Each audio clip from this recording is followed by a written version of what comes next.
Hallelujah, hallelujah. നമുക്ക് ഉൽപ്പത്തി പുസ്തകത്തിന്റെ 1-ാമത്തെ അധ്യായം എടുക്കാം. ഉൽപ്പത്തി പുസ്തകത്തിന്റെ 1-ാമത്തെ അധ്യായം. ഉൽപ്പത്തി പുസ്തകം 1-ാമത്തെ അധ്യായം.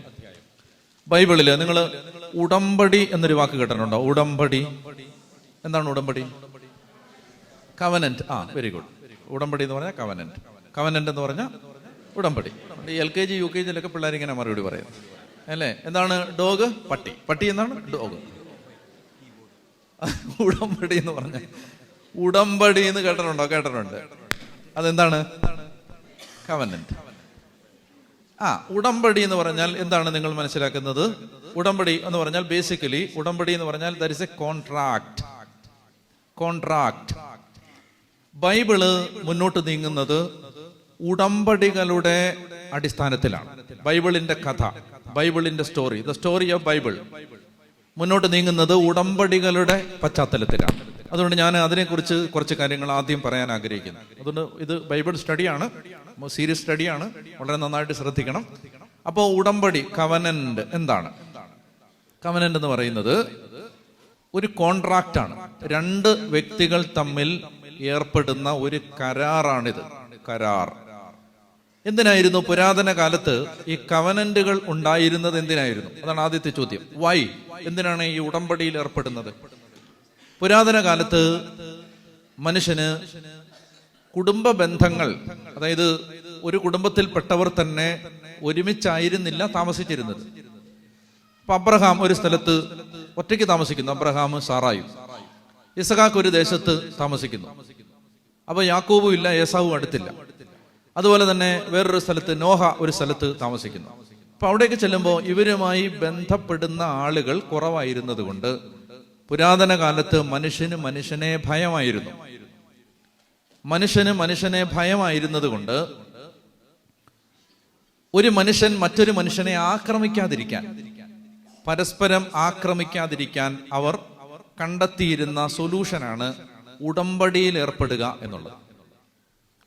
ഉടമ്പടിയിൽ ഏർപ്പെട്ടാൽ, അതായത് രണ്ട് പാർട്ടീസ് തമ്മിൽ ഒരു ഉടമ്പടിയിൽ ഏർപ്പെട്ടാൽ, ഉടമ്പടിയുടെ നിയമം ഇതാണ്: അവർ തമ്മിൽ നല്ല ബന്ധത്തിലും സ്നേഹത്തിലും അവർ തമ്മിൽ പെരുമാറണം. പരസ്പരം അറ്റാക്ക് ചെയ്യാൻ പാടില്ല, ഉപദ്രവിക്കാൻ പാടില്ല. കേൾക്കുന്നുണ്ടോ? അപ്പോ by covenant they always meant that they are entering into a family relationship. ഉടമ്പടി കൊണ്ട് അവർ ഉദ്ദേശിച്ചത് തങ്ങൾ ഒരു കുടുംബ ബന്ധത്തിലേക്ക് പ്രവേശിക്കുന്നു. ഇപ്പൊ രണ്ടു കൂട്ടർ തമ്മിൽ, ഞാനും സിഡ്നിയിലുള്ള നിങ്ങളും തമ്മിൽ ഒരു ഉടമ്പടിയിൽ ഏർപ്പെട്ടാൽ അതോടുകൂടി നമ്മൾ ഒരു കുടുംബമായി മാറുന്നു. ഇതായിരുന്നു അതിന്റെ പിന്നിൽ കിടന്ന അസംഷൻ. ശ്രദ്ധിക്കുക, ഉടമ്പടിയെ കുറിച്ച് കുറച്ച് കാര്യങ്ങൾ ഞാൻ പറഞ്ഞു, മനസ്സിലായെന്ന് വിചാരിക്കുന്നു. എന്താണ് ഉടമ്പടി? രണ്ട് പാർട്ടീസ് തമ്മിൽ ഏർപ്പെട്ടിരുന്ന ഒരു പ്രത്യേക തരത്തിലുള്ള എഗ്രിമെന്റ് ആണ്, കോൺട്രാക്റ്റ് ആണ് കവനന്റ്. അത് സാധാരണ കോൺട്രാക്റ്റ് അല്ല, മറിച്ച് ഈ കോൺട്രാക്റ്റിന്റെ പ്രത്യേകത, ഈ കോൺട്രാക്റ്റ് ഒരു ഉയർന്ന തരത്തിലുള്ള എഗ്രിമെന്റ് ആണ്. ആ എഗ്രിമെന്റ് വഴി ഈ രണ്ട് പാർട്ടീസ് തമ്മിൽ എൻ്റർ ചെയ്യുന്നത്, അവർ പ്രവേശിക്കുന്നത് എന്തിലേക്കാണ്? They become one family. നന്നായിട്ട് ശ്രദ്ധിക്കണം. ഉടമ്പടിയിലൂടെ ഈ രണ്ട് പാർട്ടീസ് തമ്മിൽ ഒരു കുടുംബമായി മാറുന്നു. അങ്ങനെ കൂടുതൽ വിശദാംശങ്ങൾ പറയാം. അങ്ങനെ ബൈബിളിൽ എത്ര ഉടമ്പടികളുണ്ട്? 1 2 3 4 5 6. Option A. എത്ര ഉടമ്പടികളുണ്ട്? ഞാൻ 6 ഉടമ്പടികൾ നമുക്ക് പ്രധാനമായും കണ്ടെത്താൻ കഴിയും. എഴുതി വെച്ചോ, 6 ഉടമ്പടികൾ. ഒന്നാമത്തെ കവനന്റ് ആണ് ആദമിക് കവനന്റ്. ആദാമിനോട് ചെയ്ത ഉടമ്പടി, ആദമിക് കവനന്റ്. ആദമിക് കവനന്റ്. പേപ്പർ മേനൊന്നും കൊണ്ടുവന്നില്ലേ?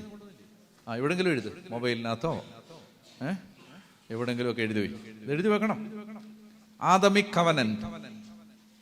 ഇനി നിങ്ങൾ എവിടെങ്കിലും വെച്ച് കാണുമ്പോൾ ഞാൻ ആദ്യം ചോദിക്കാൻ പോകുന്നത് ബൈബിളിൽ എത്ര ഉടമ്പടികളുണ്ട്? ഒന്നാമത്തെ ഉടമ്പടി ഏതാണ്? മനസ്സിലായോ? അപ്പോൾ നിങ്ങൾ ഉടമ്പടി എന്ന് കേൾക്കുന്ന ഉടനെ കൃപാസനത്തിലെ ഉടമ്പടി എന്ന് ചാടിക്കയറി പറയരുത്. ഞാൻ അതിനെക്കുറിച്ചല്ല പറയുന്നത്, മറിച്ച് ബൈബിളിലെ ഉടമ്പടികൾ. ഒന്നാമത്തേത് ആദമിക് കവനന്റ്, രണ്ടാമത്തേത് നോവായിക്, നോഹയോട് ചെയ്ത നോഹായിക് കവനന്റ്, നോഹയോട് ചെയ്ത ഉടമ്പടി, ആദാമ്യ ഉടമ്പടി, നോഹൈക ഉടമ്പടി, നോഹയോട് ചെയ്ത ഉടമ്പടി. രണ്ടാമത്തേത്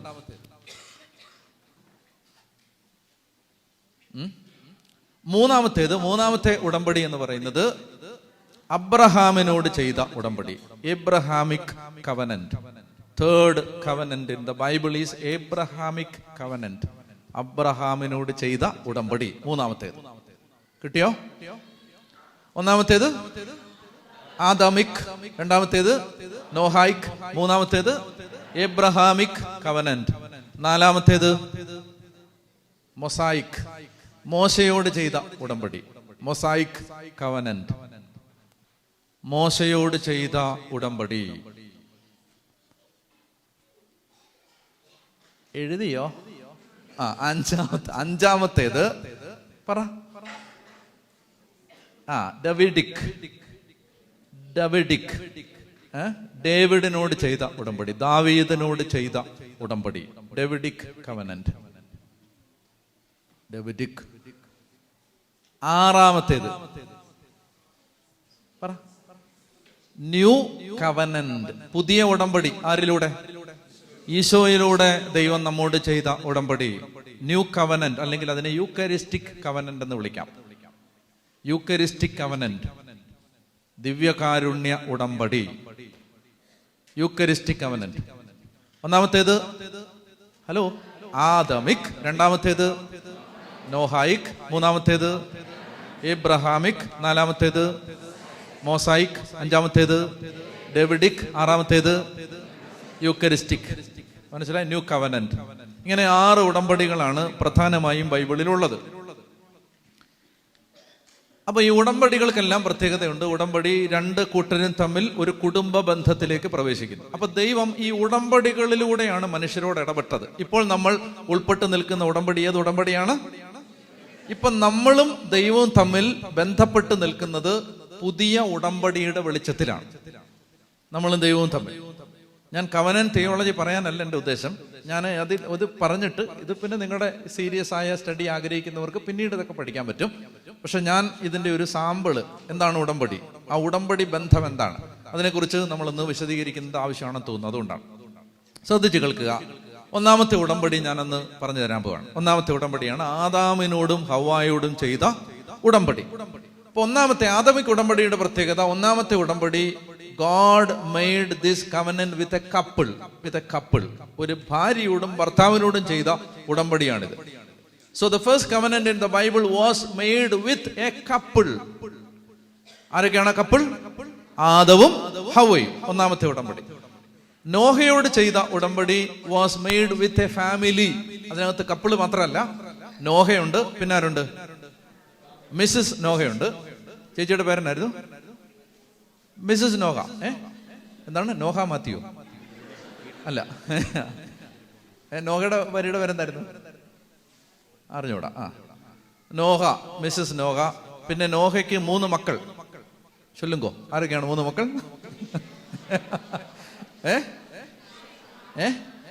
ശ്യാം, പുഷ്കരൻ, പിന്നെ ശ്യാമും പിന്നെ മനോജൊന്നും അല്ല, ഷേം, ഹാം, യാഫത്ത്.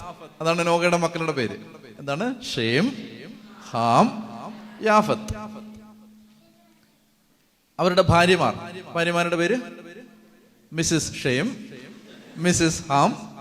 പേരറിഞ്ഞൂടാ നമുക്ക്. അപ്പൊ അറിയാമായിരിക്കും, വംശാവലിയൊക്കെ പരിശോധിച്ചാൽ മതി, ചിലപ്പോൾ കാണുമായിരിക്കും. പോട്ടെ. അപ്പോ എന്തോ ആവട്ടെ, നോഹയോട് ചെയ്ത ഉടമ്പടി ഒരു കുടുംബവുമായിട്ടായിരുന്നു. ആദമിക് ഉടമ്പടി ഒരു ദമ്പതികളോടായിരുന്നു.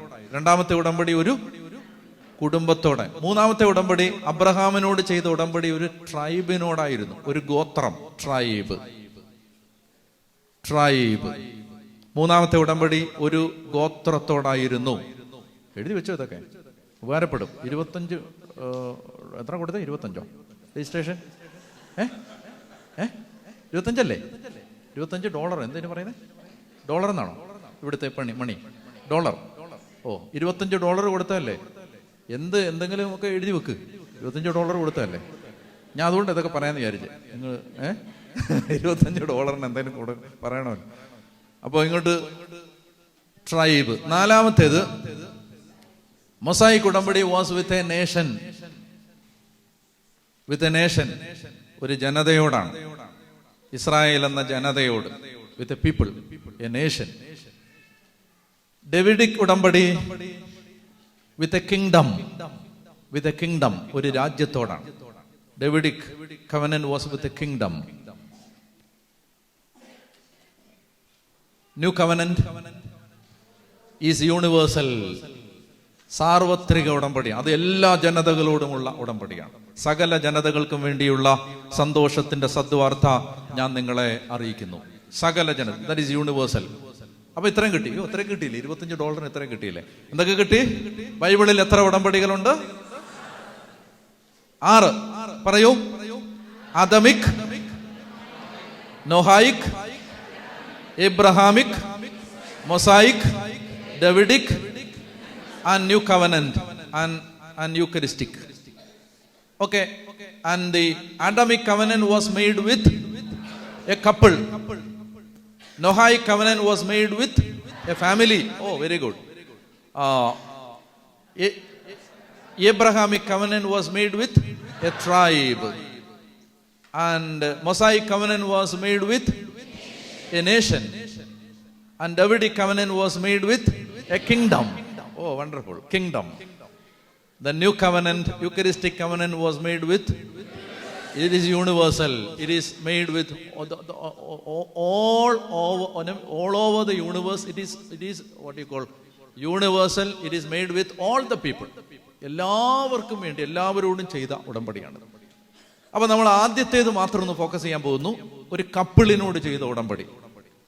അപ്പൊ അതുകൊണ്ട് നമുക്കത് വായിക്കാം. ഉൽപ്പത്തി പുസ്തകത്തിന്റെ 1-ാമത്തെ അധ്യായം. 1-ാമത്തെ അധ്യായത്തിൽ 26 മുതലുള്ള വാക്യങ്ങൾ വായിക്കാം. ജെനസിസ് ചാപ്റ്റർ 1 വേഴ്സ് 26, 26 മുതൽ വായിക്കാം. ഉൽപ്പത്തി പുസ്തകം 1-ാം അധ്യായം 26 മുതൽ വായിക്കാം. ദൈവം വീണ്ടും അരുളി ചെയ്തു, നമുക്ക് നമ്മുടെ ഛായയിലും സാദൃശ്യത്തിലും മനുഷ്യനെ സൃഷ്ടിക്കാം.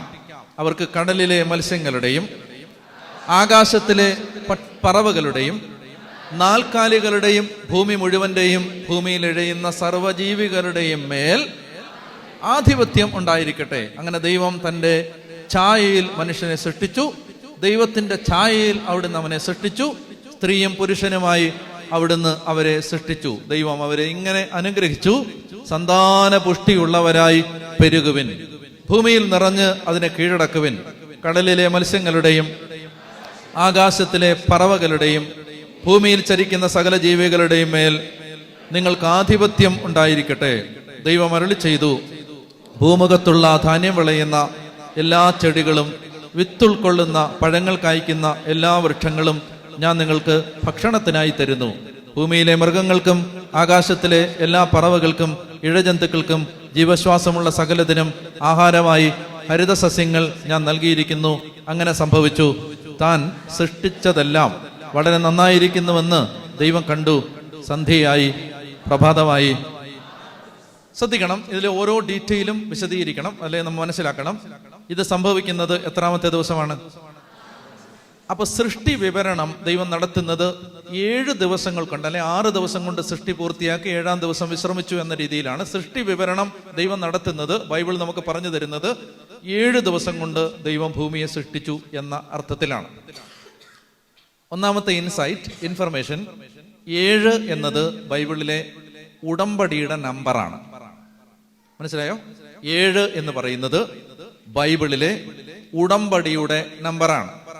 പ്രൂഫ്, അബ്രഹാം അബിമലേക്ക് എന്ന് പറയുന്ന ഒരാളുമായി ഒരു ഉടമ്പടിയിൽ ഏർപ്പെടുന്നത് നമ്മൾ വായിക്കുന്നുണ്ട്.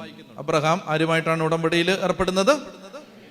അബിമലേക്ക് എന്ന് പറയുന്ന ഒരാളുമായി അബ്രഹാം ഒരു ഉടമ്പടിയിൽ ഏർപ്പെടുമ്പോൾ, ഞാൻ പറഞ്ഞത് എന്താണ്? 7 എന്ന് പറയുന്നത് ബൈബിളിലെ ഉടമ്പടിയുടെ അടയാളമാണ്. അപ്പോ എടുക്കാം. ഉൽപ്പത്തി പുസ്തകം 21 അധ്യായം. ഉൽപ്പത്തി പുസ്തകം 21 അധ്യായം 22 മുതലുള്ള വാക്യങ്ങൾ. 21 അധ്യായം 21 മുതൽ. അക്കാലത്ത് അബീമേലെക്കും അവന്റെ സൈന്യാധിപൻ ഫിക്കോളും അബ്രാഹത്തോട് പറഞ്ഞു, നിന്റെ പ്രവർത്തനങ്ങളിലെല്ലാം ദൈവം നിന്നോട് കൂടെയുണ്ട്. അതുകൊണ്ട് എന്നോടും എൻ്റെ സന്തതികളോടും അന്യായമായി പെരുമാറില്ലെന്ന് ദൈവത്തിന്റെ മുമ്പിൽ ശപഥം ചെയ്യുക. ആ ശപഥം എന്ന് പറയുന്നത് എന്താണ്? ഉടമ്പടിയാണ്. അതായത് നമ്മൾ തമ്മിൽ ഉപദ്രവിക്കാൻ പാടില്ല, എന്നെ നിങ്ങൾ ഉപദ്രവിക്കരുത്. ഞാൻ പറഞ്ഞല്ലോ, പുരാതന കാലത്തിൽ മനുഷ്യർ ഉടമ്പടിയിൽ ഏർപ്പെട്ടിരുന്നത് ഭയത്തിൽ നിന്നാണ്. അപ്പോൾ അതുകൊണ്ട് അബ്രഹാമും അബീമേലെക്കും തമ്മിൽ ഒരു ഉടമ്പടിയിൽ ഏർപ്പെടാൻ പോവുകയാണ്. ഞാൻ നിന്നോട് കാണിച്ച കാരുണ്യത്തിനനുസരിച്ച് എന്നോടും നീ പാർത്തു വരുന്ന ഈ നാടിനോടും പെരുമാറണം, ഞാൻ ശപഥം ചെയ്യുന്നു, അബ്രഹാം പറഞ്ഞു. അബീമേലെക്കിന്റെ ദാസന്മാർ തന്റെ കൈവശത്തിൽ നിന്ന് പിടിച്ചെടുത്ത കിണറിനെ കുറിച്ച് അബ്രഹാം അവനോട് പരാതിപ്പെട്ടു. അബീമേലെക്ക് മറുപടി പറഞ്ഞു, ആരാണ് ഇത് ചെയ്തതെന്ന് എനിക്ക് അറിഞ്ഞുകൂടാ. എന്തിനിരിക്കുക, വായിച്ചോളുക. വായിച്ചോളൂ, നിങ്ങൾ വായിക്കുക. നീ ഈ കാര്യം എന്നോട് പറഞ്ഞിട്ടില്ല, ഇന്ന് വരെ ഞാൻ ഇതേക്കുറിച്ച് കേട്ടിട്ടുമില്ല. അബ്രഹാം അബീമേലെക്കിന് ആടുമാടുകളെ കൊടുത്തു. അവരിരുവരും തമ്മിൽ എന്തുണ്ടാക്കി? ഒരു ഉടമ്പടി ഉണ്ടാക്കി. അബ്രഹാം ആട്ടിൻ പറ്റത്തിൽ നിന്ന് 7 പെണ്ണാട്ടിൻ കുട്ടികളെ മാറ്റി നിർത്തി. ഈ 7 പെണ്ണാട്ടിൻ കുട്ടികളെ മാറ്റി നിർത്തിയത് എന്തിനെന്ന് അബീമേലെക്ക് അബ്രാഹത്തോട് ചോദിച്ചു. അവൻ പറഞ്ഞു, ഞാനാണ് ഈ കിണർ കുഴിച്ചത് എന്നതിന് തെളിവായി ഈ 7 പെണ്ണാട്ടിൻ കുട്ടികളെ, അതായത് അബീമേലെക്കും അബ്രഹാമും തമ്മിൽ ഉടമ്പടിയിൽ ഏർപ്പെടുമ്പോൾ മാറ്റി നിർത്തിയ ആടുകളുടെ എണ്ണം 7 എന്നത് അത് സൂചിപ്പിക്കുന്നത് പുരാതന കാലത്ത് ഉടമ്പടിയുടെ നമ്പറായിരുന്നു 7. 7 ദിവസം കൊണ്ട് ദൈവം ഭൂമിയെ സൃഷ്ടിച്ചു എന്ന വിധത്തിൽ ബൈബിളിൽ സൃഷ്ടി വിവരണം അവതരിപ്പിക്കുന്നത് വഴി, ലിസൺ ടു മീ, സൃഷ്ടി വിവരണം അവതരിപ്പിക്കുന്നത് വഴി ദൈവം പറയാൻ ആഗ്രഹിക്കുന്ന ഒന്നാമത്തെ കാര്യം, ദൈവം മാനവകുലത്തോട് ഒരു ഉടമ്പടി ബന്ധത്തിൽ ഏർപ്പെട്ടിരിക്കുന്നു. നമ്മളും ദൈവവും തമ്മിൽ ഒരു ഉടമ്പടി ഉണ്ട്. അത് സൃഷ്ടിയിൽ തന്നെയുണ്ട്. The very fact that you are created by this creator means you are in a covenant relationship with this creator. സൃഷ്ടിക്കപ്പെട്ടു എന്ന കാരണത്താൽ തന്നെ മനുഷ്യൻ ദൈവത്തോട് ഒരു ഉടമ്പടി ബന്ധത്തിലാണ് എന്നതിന്റെ സൂചനയായിട്ടാണ് 7 ദിവസം കൊണ്ടുള്ള സൃഷ്ടി വിവരണത്തെ ബൈബിൾ അവതരിപ്പിക്കുന്നത്. നന്നായി ശ്രദ്ധിച്ചിരിക്കുക. അങ്ങനെ ദൈവം മനുഷ്യനെ 7 ദിവസം കൊണ്ട് സൃഷ്ടിച്ചു എന്ന് ബൈബിൾ പറയുന്നു, ഭൂമിയെ സൃഷ്ടിച്ചു എന്ന് പറയുന്നു. അപ്പൊ അതിന്റെ അർത്ഥം ഒരു ഉടമ്പടി. ആ ഉടമ്പടി ബന്ധത്തിൽ നിന്നുകൊണ്ടാണ് ദൈവം ഇതാ ഒരു കപ്പിളിനോട് ഒരു സ്പെഷ്യൽ ഉടമ്പടിയിലേക്ക് ഏർപ്പെടുകയാണ്. ആദത്തോടും ഹവ്വയോടും. That is a special covenant. ആ കവനന്റിൽ ദൈവം പറയുന്ന കാര്യങ്ങളാണ് നമ്മൾ വായിക്കാൻ പോകുന്നത്. ഒന്നാമത്തെ കാര്യം, ദൈവം പറയുകയാണ്, 27 വാക്യം, ദൈവം തന്റെ ഛായയിൽ മനുഷ്യനെ സൃഷ്ടിച്ചു, ദൈവത്തിന്റെ ഛായയിൽ അവിടുന്ന് അവനെ സൃഷ്ടിച്ചു, സ്ത്രീയും പുരുഷനുമായി അവരെ സൃഷ്ടിച്ചു. ദൈവത്തിന്റെ ഛായയിൽ മനുഷ്യൻ സൃഷ്ടിക്കപ്പെട്ടു. ഒന്നാമത്തെ കാര്യം. ഇനി എന്നെ ശ്രദ്ധിക്കുക, നിങ്ങൾ കടന്നൊന്നും ചിന്തിക്കരുത്, ഒരുപാട് കോംപ്ലിക്കേറ്റഡ് ആയിട്ട് ചിന്തിക്കരുത്. നമുക്ക് അങ്ങനെ ഒരു ഗുണമുണ്ട്. എന്ത് ചോദിച്ചാലും അങ്ങ് അറ്റം കടന്ന് ചിന്തിക്കരുത്. സിമ്പിളായിട്ട് സാധാരണ മനുഷ്യൻ ചിന്തിക്കുന്ന പോലെ ചിന്തിച്ചിട്ട് എന്നോടൊരു മറുപടി പറയണം. ഛായയിൽ സൃഷ്ടിക്കപ്പെട്ടു എന്ന് പറഞ്ഞാൽ what does it convey to you? അത് കേൾക്കുമ്പോൾ നിങ്ങൾക്ക് എന്താ മനസ്സിലാവുന്നത്? നമ്മൾ ദൈവത്തിന്റെ ഛായയിൽ സൃഷ്ടിക്കും. പറയൂ, സെയിം. എനിക്കറിയാമായിരുന്നു നിങ്ങൾ അതിനെ കോംപ്ലിക്കേറ്റഡ് ആക്കുമെന്ന്. ഞാൻ പിന്നെ എന്തിനാണ് ഈ ചോദിച്ചതെന്ന് ഞാൻ ഐ ഹേറ്റ് മൈസെൽഫ്.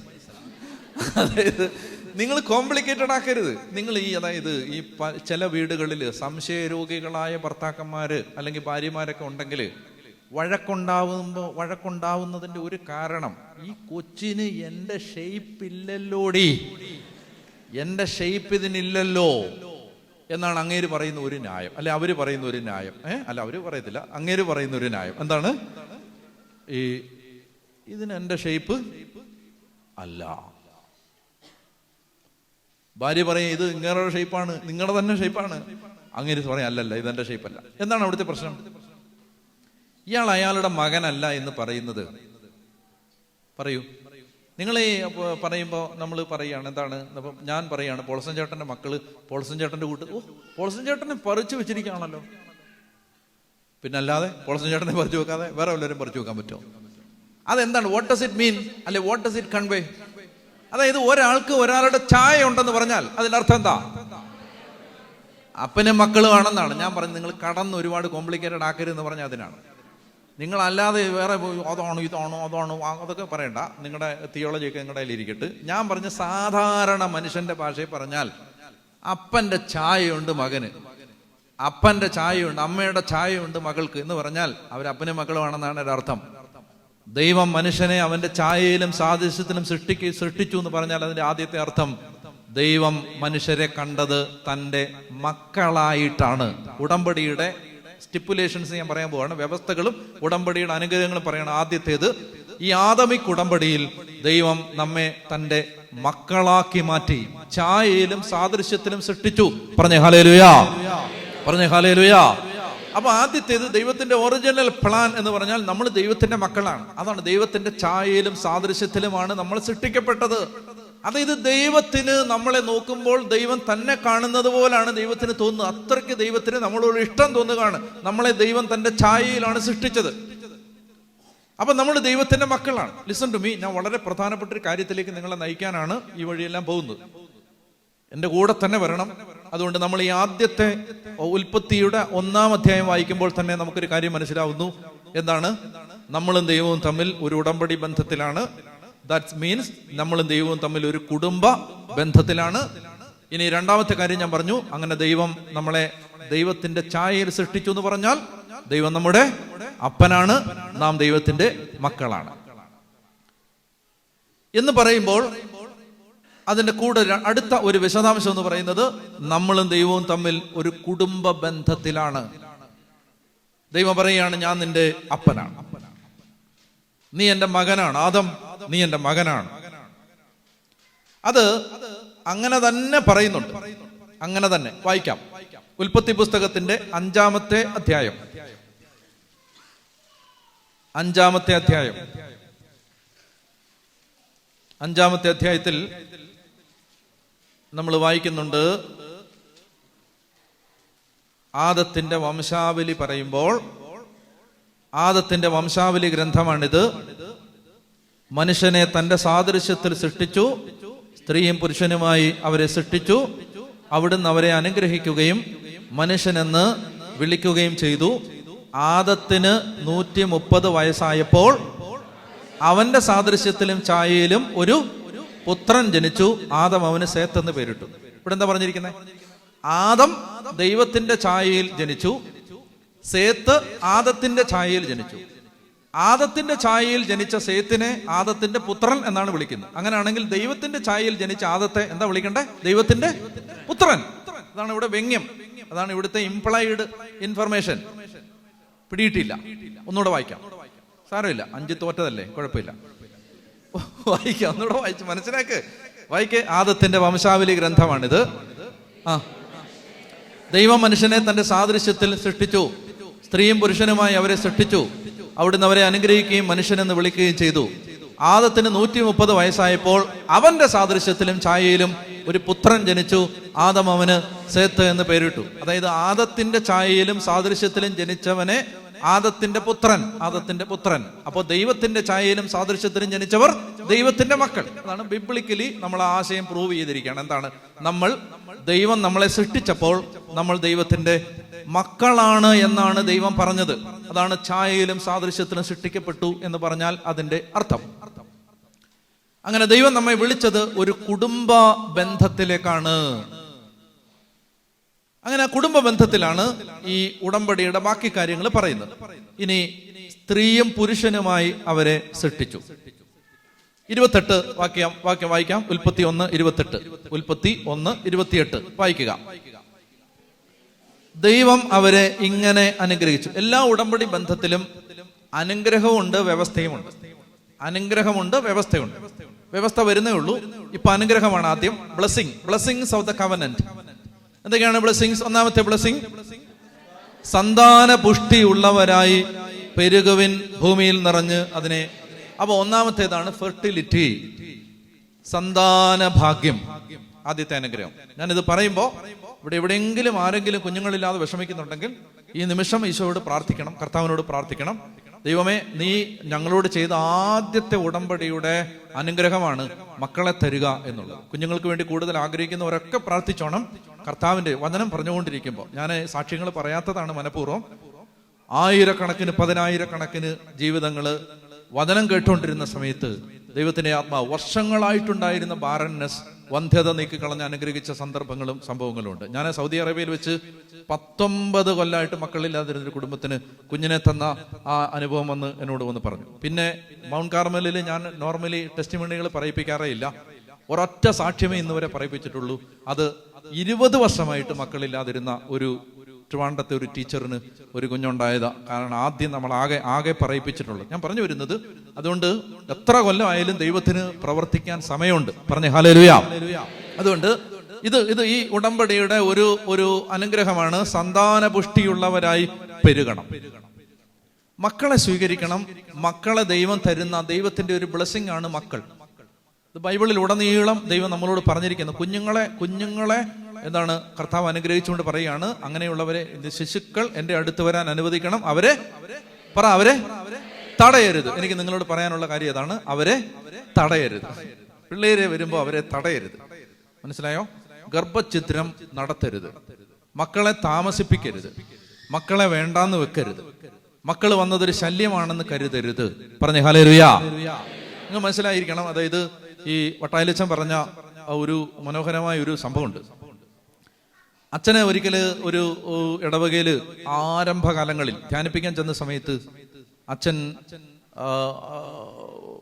ഇങ്ങനെ ഇരിക്കുന്ന സമയത്ത് ഒരു ചേട്ടനും ചേച്ചിയും കൂടെ, ഒരു വല്യപ്പനും വല്യമ്മച്ചയും കൂടെ വന്നിട്ട് അവര് പറഞ്ഞു, അച്ഛാ വലിയ പ്രയാസത്തിലാണ്, മകൻ ഞങ്ങളെ നോക്കുന്നില്ല, ഞങ്ങൾ വലിയ വിഷമത്തിലാണ്, അച്ഛൻ ഒന്ന് പ്രാർത്ഥിക്കണം. അച്ഛൻ പ്രാർത്ഥിച്ചപ്പോ ദൈവത്തിന്റെ ആത്മാവ് നൽകിയ പ്രേരണയില് അച്ഛൻ അവരോട് ഇങ്ങനെ പറഞ്ഞു, പ്രിയപ്പെട്ട അപ്പച്ച അമ്മച്ചി, കർത്താവ് എനിക്കൊരു കാര്യം പറഞ്ഞു, നിങ്ങൾക്ക് എത്ര മക്കളുണ്ട്? അപ്പോ ഞാൻ ഓർമ്മയെന്ന് പറയുന്നതാണ്, ഒരുപാട് കൊല്ലങ്ങൾക്ക് മുമ്പ് അച്ഛൻ പറഞ്ഞ് കേട്ടതാണ് ഞാൻ. അപ്പോ എത്ര മക്കളുണ്ടെന്ന് ചോദിച്ചപ്പോ അവര് പറഞ്ഞു, ഈ ഒരു മകനേ ഉള്ളൂ. അപ്പൊ അച്ഛൻ പറഞ്ഞു, നിങ്ങൾ ഈ ബാക്കി കുഞ്ഞുങ്ങള്, അതോ ഞങ്ങള് പിന്നെ കുഞ്ഞുങ്ങളെ വേണ്ടാന്ന് വെച്ചു. കർത്താവിന്റെ ആത്മാവിൽ അച്ഛൻ അവരോടൊരു കാര്യം പറഞ്ഞു, നിങ്ങൾ മനസ്സിലാക്കണം, ഈ എല്ലാ മക്കൾക്കും മാതാപിതാക്കന്മാരെ നോക്കാനുള്ള ഒരു അഭിഷേകം ഇല്ല. നിങ്ങൾക്കറിയാവത്? അത് 4 മക്കളുണ്ടെങ്കിൽ അപ്പനെ അമ്മയെ നോക്കാനുള്ള ഒരു അഭിഷേകം അതിൽ ഒരാൾക്കായിരിക്കും. എല്ലാവർക്കും അതില്ല. എല്ലാ വീട്ടിലും പോയി നിന്നാൽ ഇടിയും അടിയും കൊണ്ട് ഊപ്പാണ്ട് വരും. അതായത് മാതാപിതാക്കന്മാരെ നോക്കാനൊരു അഭിഷേകമുണ്ട്. ഇപ്പൊ എനിക്ക് പ്രായമായ അപ്പനും അമ്മയും പ്രായമായിരിക്കുന്നവരാണ്. ഞാൻ കുടുംബത്തിലെ ഏക മകനാണ്. എനിക്ക് സഹോദരിമാരുണ്ട്. അപ്പൊ എനിക്കറിയാം, അതായത് അപ്പനെ അമ്മയും നോക്കുക എന്ന് പറഞ്ഞാൽ ഇറ്റ്സ് നോട്ട് ഈസി. ബുദ്ധിമുട്ടുള്ള കാര്യമാണത്, അപ്പനെ അമ്മയെ നോക്കുക എന്ന് പറയുന്നത്, പ്രത്യേകിച്ച് പ്രായമാവുന്ന സമയത്ത്. അപ്പൊ അതിന് ഉള്ള അഭിഷേകം എല്ലാവർക്കും ഇല്ല. പരിശുദ്ധാത്മാവ് കൊടുത്ത ബോധ്യം അനുസരിച്ച് അച്ഛൻ അവരോട് പറഞ്ഞു, നിങ്ങളെ നോക്കേണ്ട മകൻ ഇവനല്ല, നിങ്ങളെ നോക്കാനുള്ള മകന് നിങ്ങൾ ജന്മം കൊടുത്തിട്ടില്ല.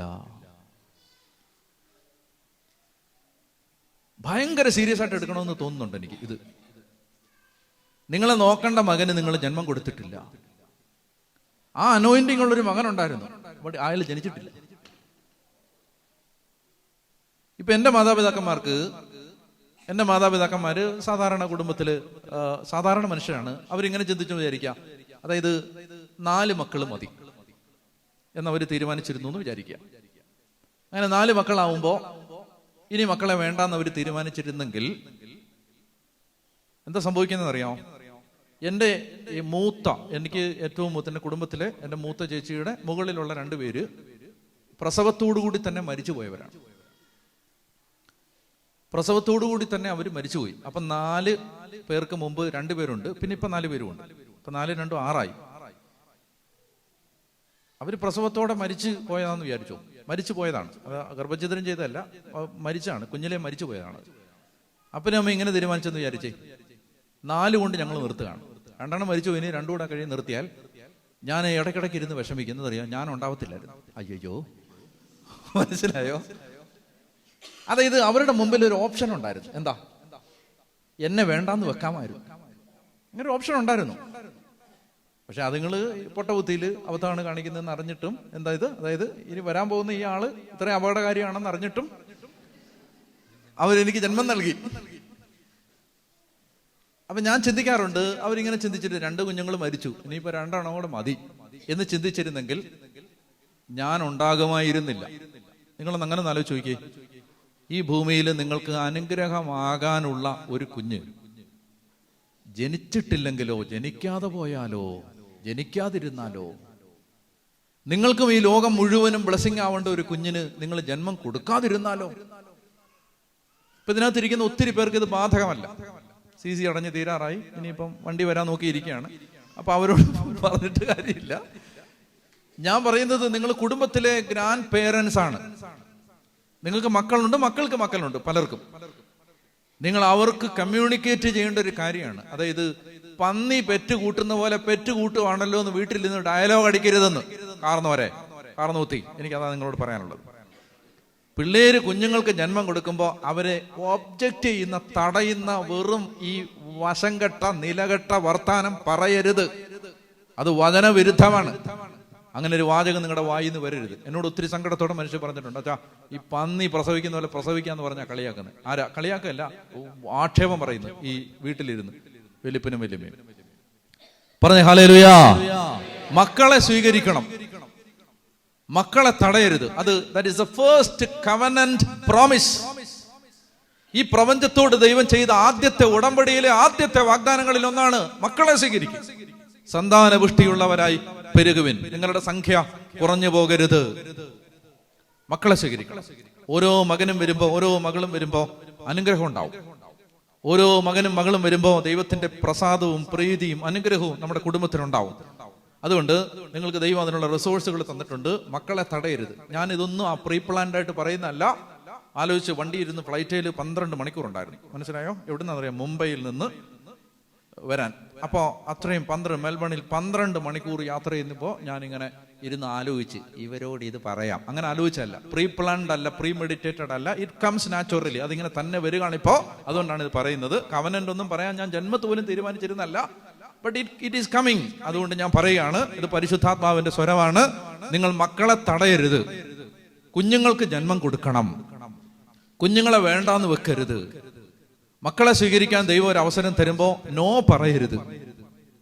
ഒരു കാര്യത്തിനും വേണ്ടി മക്കളെ താമസിപ്പിക്കരുത്. ഇനി കുറേ കാലം കഴിഞ്ഞിട്ട് മക്കളെ സ്വീകരിക്കാമെന്ന് ചിന്തിക്കരുത്. നമ്മൾ ആവശ്യപ്പെടുന്ന സമയത്ത് കുഞ്ഞുങ്ങളെ കിട്ടണമെന്നില്ല. എന്താണ് സങ്കീർത്തനം 127:3? വായിക്ക്.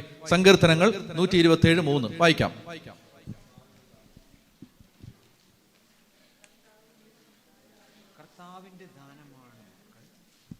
അവിടെ ഇവിടെയൊക്കെ ആരോ പിറുപിറുക്കുന്നുണ്ട്. അവിടെ ഇവിടെയൊക്കെ കർത്താവിന്റെ ദാനമാണ്. സങ്കീർത്തനം 127:3. കർത്താവിന്റെ ദാനമാണ് മക്കൾ, ഉദരഫലം അവിടുത്തെ സമ്മാനം. ഒന്നുകൂടെ വായിച്ചേ. കർത്താവിന്റെ ദാനമാണ് മക്കൾ, ഉദരഫലം അവിടുത്തെ സമ്മാനം. ഒന്നുകൂടെ വായിച്ചേ. കർത്താവിന്റെ ദാനമാണ് മക്കൾ, ഉദരഫലം അവിടുത്തെ.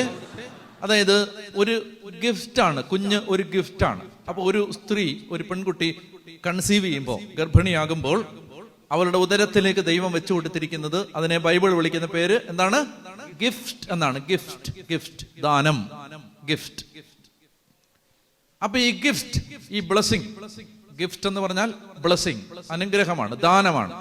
നമ്മൾ ദൈവം ഒരു അനുഗ്രഹം തരുമ്പോൾ, ഒരു ദാനം തരുമ്പോൾ നോ പറഞ്ഞാൽ എന്താ സംഭവിക്കണേ?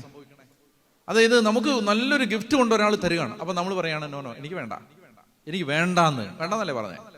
വേണ്ടാന്ന് എന്ന് പറഞ്ഞാൽ അതിന്റെ അർത്ഥം നമ്മൾ ആ തന്നവനെ നിന്ദിക്കുകയാണ്. ആ സമ്മാനം തന്നവനെ നമ്മൾ ഇൻസൾട്ട് ചെയ്യുകയാണ്. സമ്മാനം വേണ്ടാന്ന് അത്ര പ്രതീക്ഷയോടെ ദൈവം ഒരു കുഞ്ഞിനെ വെച്ച് തരുമ്പോൾ, കാലഘട്ടങ്ങളെ നിയന്ത്രിക്കാൻ, ഈ ഭൂമിയെ നിയന്ത്രിക്കാൻ, വരാൻ പോകുന്ന തലമുറയുടെ ഭാഗധേയം നിർണ്ണയിക്കാൻ സാധ്യതയുള്ള ജീവിതങ്ങളെ ദൈവം നമ്മുടെ കുടുംബത്തിലേക്ക്, ഉദരത്തിലേക്ക്, ജീവിതത്തിലേക്ക്, മടിത്തട്ടിലേക്ക് വെച്ച് തരുമ്പോൾ നോ പറയരുത്. അതാണ് എനിക്ക് ആദ്യം പറയാനുള്ളൊരു കാര്യം. സന്താനപുഷ്ടിയുള്ളവരായി പെരുകണം, ഭൂമിയിൽ നിറഞ്ഞ് അതിനെ കീഴടക്കണം. ഇനി അടുത്ത ഒരു ബ്ലെസ്സിംഗ് ആണ് കടലിലെ. വായിക്കാം. കടലിലെ മത്സ്യങ്ങളുടെയും. ഉൽപ്പത്തി 1-ാം അധ്യായം 28-ന്റെ 2-ാം ഭാഗം. കടലിലെ മത്സ്യങ്ങളുടെയും. വായിക്കാം. ഇത്തിരിയോട് ഉറക്കെ വായിക്കാവോ? ആകാശത്തിലെ പറവകളുടെയും ഭൂമിയിൽ ചരിക്കുന്ന സകല ജീവികളുടെയും മേൽ നിങ്ങൾക്ക്. രണ്ടാമത്തേത് ഈ പ്രപഞ്ചത്തിന്റെ മേലുള്ള ഒരു അധികാരം. അതെന്താണെന്ന് ഞാൻ പറഞ്ഞുതരാം, ശ്രദ്ധിച്ചു കേൾക്കുക. അതായത് ഈ മണ്ണിന്റെ മേൽ, നമ്മൾ ജീവിക്കുന്ന മണ്ണിന്റെ മേൽ നമുക്കുള്ള ഒരു അധികാരം ദൈവം തന്നിട്ടുണ്ട്. നമുക്ക് ദൈവത്തിന്റെ ഛായയിലും സാദൃശ്യത്തിലും സൃഷ്ടിക്കപ്പെട്ട മനുഷ്യരെന്ന നിലയിൽ ഈ നമ്മൾ ജീവിക്കുന്ന ഭൂമിയുടെ മേൽ ദൈവം നമുക്ക് ഒരു അധികാരം തന്നിട്ടുണ്ട്. അതായത് നമ്മൾ ആ മണ്ണിനെ അനുഗ്രഹിച്ചാൽ ആ മണ്ണ് അനുഗ്രഹിക്കപ്പെടും. നമ്മൾ ആ മണ്ണിനോട് കൽപ്പിച്ചാൽ അത് നന്നായിട്ട് കൃഷി ചെയ്യും. നമ്മൾ ആ മണ്ണിനോട് പറഞ്ഞാൽ അത് വെള്ളം തരും. നമ്മൾ ആ മണ്ണിനോട് പറഞ്ഞാൽ അത് ഫെർട്ടൈൽ ആവും. അത് അനുസരിക്കുക. കാരണം അതിന്റെ മേൽ ഒരു അധികാരമുണ്ട്. പറഞ്ഞേ ഹല്ലേലൂയ. അതിന്റെ മേൽ ദൈവം നമുക്ക് ഒരു അധികാരം തന്നിട്ടുണ്ട്. ഇഷ്ടം പോലെ, ഞാൻ അനുഭവങ്ങൾ പറയുന്നില്ല, സമയമില്ലാത്തതുകൊണ്ട്. അതായത് നമ്മളിപ്പോ കൃഷിയിടങ്ങൾ നന്നായിട്ട് കൃഷി നടക്കുന്നില്ല, അത് കർത്താവിന്റെ നാമത്തിൽ ആശീർവദിക്കുമ്പോൾ അതിന്റെ മേൽ ഒരു അധികാരമുണ്ട്. അവിടെ ഇഷ്ടം പോലെ കാര്യങ്ങൾ ഉണ്ടാവും. അത് ഈ ജീവിക്കുന്ന മണ്ണിന്റെ മേൽ ഒരു അധികാരമുണ്ട്. പ്രത്യേകിച്ച് ഈ അധികാരം നമുക്ക് നമ്മൾ ജനിച്ചു വളർന്ന നാട്ടിൽ നിന്ന് വേറൊരു നാട്ടിൽ വന്ന് ജീവിക്കുന്ന സമയത്ത് നമുക്കിത് വളരെ അത്യാവശ്യമാണിത്. എന്താണ്?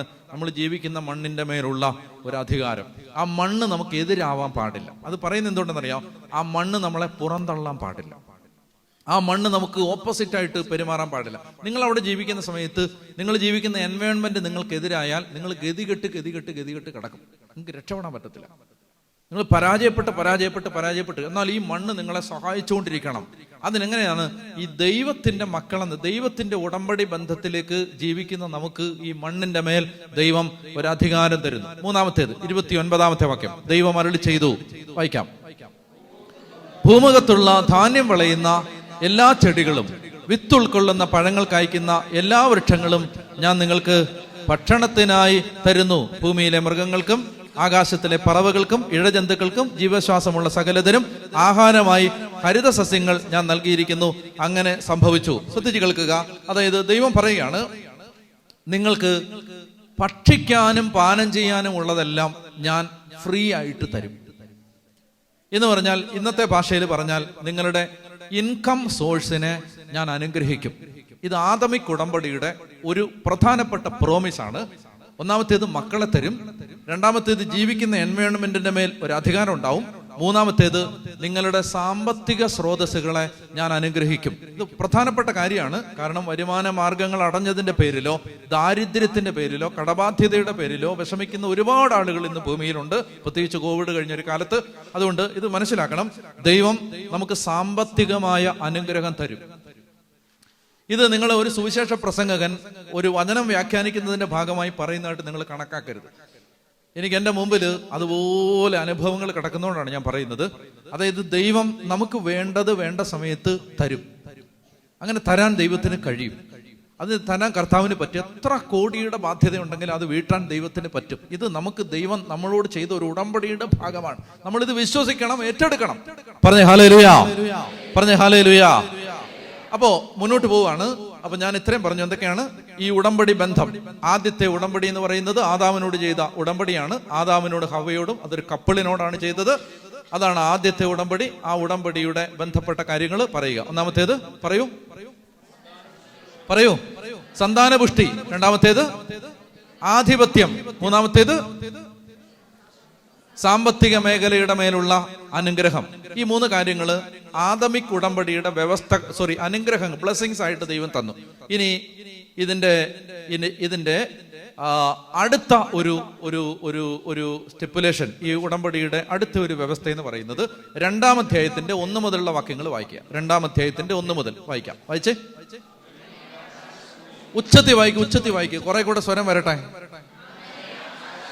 അങ്ങനെ ആകാശവും ഭൂമിയും അവയിലുള്ള സമസ്തവും പൂർണ്ണമായി ദൈവം തന്റെ ജോലി 7-ാം ദിവസം പൂർത്തിയാക്കി. താൻ തുടങ്ങിയ പ്രവൃത്തിയിൽ നിന്ന് വിരമിച്ച് 7-ാം ദിവസം അവിടുന്ന് വിശ്രമിച്ചു. സൃഷ്ടികർമ്മം പൂർത്തിയാക്കി തന്റെ പ്രവൃത്തികളിൽ നിന്ന് വിരമിച്ച് വിശ്രമിച്ച 7-ാം ദിവസത്തെ ദൈവം അനുഗ്രഹിച്ച് വിശുദ്ധമാക്കി. മതി. ഇനി എന്നെ നിങ്ങൾ ശ്രദ്ധിച്ച് കേൾക്കുക. ദൈവം മനുഷ്യനെ സൃഷ്ടിച്ചത് എത്രാമത്തെ ദിവസം? പറയോ? 6-ാമത്തെ ദിവസം. ഈ 6 ദിവസങ്ങളിൽ ബൈബിളിൽ ഒരു പാറ്റേൺ നമ്മൾ കാണുന്നുണ്ട്. ഞാൻ വായിക്കാൻ, നിങ്ങൾ കേട്ടാൽ മതി. 3-ാമത്തെ വാക്യത്തിൽ സന്ധ്യയായി പ്രഭാതമായി 1-ാം ദിവസം. ഇനി 8-ാമത്തെ വാക്യത്തിൽ സന്ധ്യയായി പ്രഭാതമായി 2-ാമത്തെ ദിവസം. 13-ാമത്തെ വാക്യത്തിൽ സന്ധ്യയായി പ്രഭാതമായി 3-ാം ദിവസം. 19-ാമത്തെ വാക്യത്തിൽ സന്ധ്യയായി പ്രഭാതമായി 4-ാം ദിവസം. 23-ാമത്തെ വാക്യത്തിൽ സന്ധ്യയായി പ്രഭാതമായി 5-ാം ദിവസം. ഇനി 31-ാമത്തെ വാക്യത്തിൽ ദൈവം കണ്ടു സന്ധ്യയായി പ്രഭാതമായി 6-ാം ദിവസം. ഈ 6 ദിവസങ്ങളിൽ, മനുഷ്യനെ സൃഷ്ടിക്കുന്നത് വരെയുള്ള 6 ദിവസങ്ങളിൽ ഈ പാറ്റേൺ ഉണ്ടായിരുന്നു. 7-ാമത്തെ ദിവസം അങ്ങനെ ഉണ്ടോ? ഇല്ലെന്ന് ചുമ്മാ പറയാതെ നോക്കാം അങ്ങോട്ട്. സന്ധ്യയായി പ്രഭാതമായി 7-ാം ദിവസം ഉണ്ടോ? അങ്ങനെ ഉണ്ടോ? ഇല്ലല്ലോ. ഉണ്ടോ? അല്ല, ഈ ഇങ്ങനെ ഉണ്ടോന്ന് വേറെ എന്തെങ്കിലും പറയരുത്. ഒരു 2-3 കല്ലെടുത്ത് വിടുന്ന വെച്ചേക്കണം എറിയാൻ വേണ്ടിയിട്ട്. എന്താണ്? സന്ധ്യയായി പ്രഭാതമായി 7-ാം ദിവസം ഒന്നുണ്ടോ? ഇല്ല. അപ്പൊ അമ്മച്ചി വിചാരിക്കേണ്ടത് ഇതല്ലേ ഞാൻ ആദ്യം പറഞ്ഞതെന്ന്. ആദ്യം അമ്മച്ചി നോക്കാതല്ലേ പറഞ്ഞത്, എനിക്ക് നിങ്ങൾ നോക്കിയിട്ട് വേണം പറയാൻ. അപ്പൊ മനസ്സിലായില്ല. അപ്പോ സന്ധ്യയായി പ്രഭാതമായി 7-ാം ദിവസം ഒന്നില്ല. അപ്പൊ അതിന്റെ അർത്ഥം 7-ാം ദിവസം പറ അല്ലല്ല, അത് ഇതും പറയാതെ. അതിന്റെ അർത്ഥം എന്താ? അതായത് ഇതിപ്പോ 1-ാം ദിവസം കഴിഞ്ഞു, 2-ാം ദിവസം കഴിഞ്ഞു, 3-ാം ദിവസം കഴിഞ്ഞു, 4, 5, 6-ാം ദിവസവും കഴിഞ്ഞു. 7-ാം ദിവസം തുടങ്ങി. 7-ാം ദിവസം ബൈബിൾ അനുസരിച്ച് 7-ാം ദിവസം സന്ധ്യയായിട്ടില്ലെന്ന്. ഇതിനൊക്കെ കല്ല് അത്യാവശ്യമായിട്ട് വേണം. അതായത് പറ, ബൈബിൾ അനുസരിച്ച് 7-ാം ദിവസം തീർന്നിട്ടില്ല. ബൈബിൾ അനുസരിച്ച് 7-ാം ദിവസം തീർന്നിട്ടില്ല. ബാക്കി എല്ലാ ദിവസവും തീർന്നു, ഇത് തീർന്നിട്ടില്ല. ഇതിങ്ങനെ അനന്തമായിട്ട് തുടരുകയാണ്. വളരെ വളരെ ശ്രദ്ധിച്ചിരിക്കണം. നിങ്ങൾ വളരെ ശ്രദ്ധിച്ച്, $25 തന്നിരിക്കുന്നത്, വളരെ ശ്രദ്ധിക്കേണ്ടതുണ്ട്. അപ്പൊ എന്താ പറയുക, ഓർമ്മിപ്പിക്കല്ലേ അല്ലേ? അപ്പോ 7-ാം ദിവസം തീർന്നിട്ടില്ല. അപ്പൊ അങ്ങനെയാണെങ്കിൽ നമുക്കിനി 7-ാം ദിവസത്തെ ഫോക്കസ് ചെയ്യണം. എന്താണ് ഈ 7-ാം ദിവസം? അപ്പൊ 7-ാം ദിവസത്തെ കുറിച്ചാണ് ഇവിടെ വായിച്ചത്. ദൈവം തന്റെ ജോലി 7-ാം ദിവസം ജോലി പൂർത്തിയാക്കി താൻ തുടങ്ങിയ പ്രവൃത്തിയിൽ നിന്ന് വിരമിച്ച് 7-ാം ദിവസം അവിടുന്ന് എന്ത് ചെയ്തു? അപ്പൊ 7-ാം ദിവസത്തെ സംബന്ധിച്ച് നമുക്ക് കിട്ടുന്ന ആദ്യത്തെ സൂചന, ദൈവം ഈ 7-ാം ദിവസത്തിൽ വിശ്രമിച്ചു. ഒരു ആശയം കിട്ടുകയാണ്. അപ്പൊ 7-ാം ദിവസം വിശ്രമിച്ചു.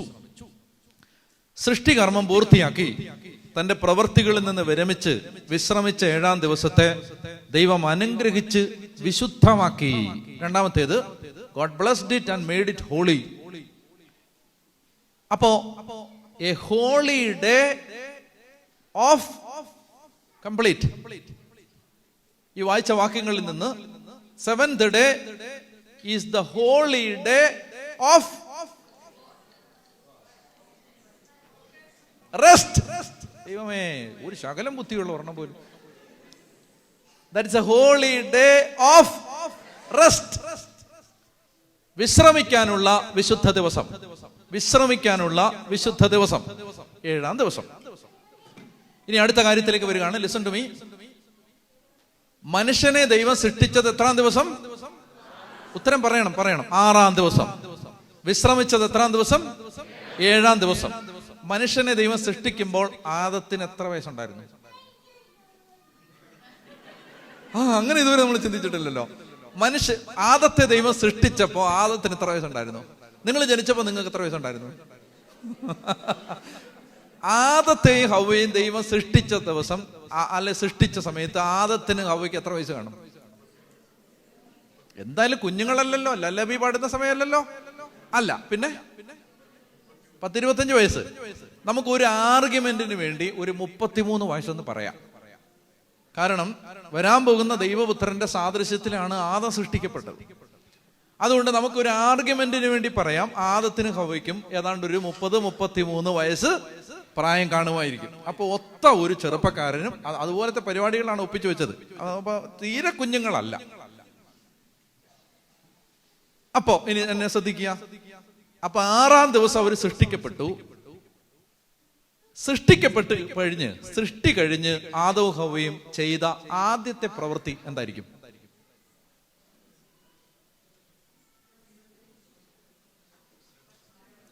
6-ാം ദിവസം സൃഷ്ടിക്കപ്പെട്ടു. അപ്പം ജനിച്ചു കഴിഞ്ഞാൽ ആദം ചെയ്ത ആദ്യത്തെ കാര്യം എന്താണ്? വിശ്രമിച്ചു. അല്ലെങ്കിൽ പറയണം, ഈ ആർഗ്യുമെന്റ് തെറ്റാണെ പറയണം. അടുത്ത ദിവസം 7 എന്ന് പറഞ്ഞാൽ കമ്പിളി ഒരു ഇല പോലും അനങ്ങാൻ പാടില്ല എന്നാണ് ദൈവം പറഞ്ഞിരിക്കുന്നത്. അപ്പൊ ആദവും ഹവ്വയും സൃഷ്ടിക്കപ്പെട്ടതിന്റെ നെക്സ്റ്റ് ഡേ അവൻ എന്ത് ചെയ്തു? വിശ്രമിച്ചു. അപ്പൊ നമുക്ക് ഈ ബൈബിൾ വിവരണത്തിൽ നിന്ന്, ഞാനിത് പറയുമ്പോൾ നിങ്ങൾ ശ്രദ്ധിക്കണം, ഈ ഉൽപ്പത്തിയിലെ 1 മുതൽ 11 വരെ അധ്യായങ്ങൾ ഈസ് പോയട്രി, കവിതയാണത്, കവിത, പോയട്രി. മനസ്സിലായോ? ഹിസ്റ്ററി ടെക്സ്റ്റ് വായിക്കുന്ന പോലെ ഇത് വായിക്കരുത്. ദിസ് ഈസ് പോയട്രി, ഇത് കവിതയാണ്. ഉദാഹരണത്തിന് ഞാൻ നേരത്തെ പറഞ്ഞില്ലേ, ഇസ്രായേലിന്റെ സ്തുതിയുടെ സിംഹാസനത്തിൽ വസിക്കുന്നവനെ സ്തുതിക്കുന്ന സമയത്ത് നിങ്ങൾ കസേര എവിടെ നിങ്ങൾ നോക്കുവോ? നിങ്ങൾക്കറിയാം അതെന്താണ്? അത് പോയട്രിയാണ്. എന്താണ്? അതൊരു ആശയം വിശദീകരിക്കാൻ കാവ്യാത്മകമായി പറഞ്ഞിരിക്കുകയാണ്. So this is poetry, Hebrew poetry. മനസ്സിലാവുന്നോ?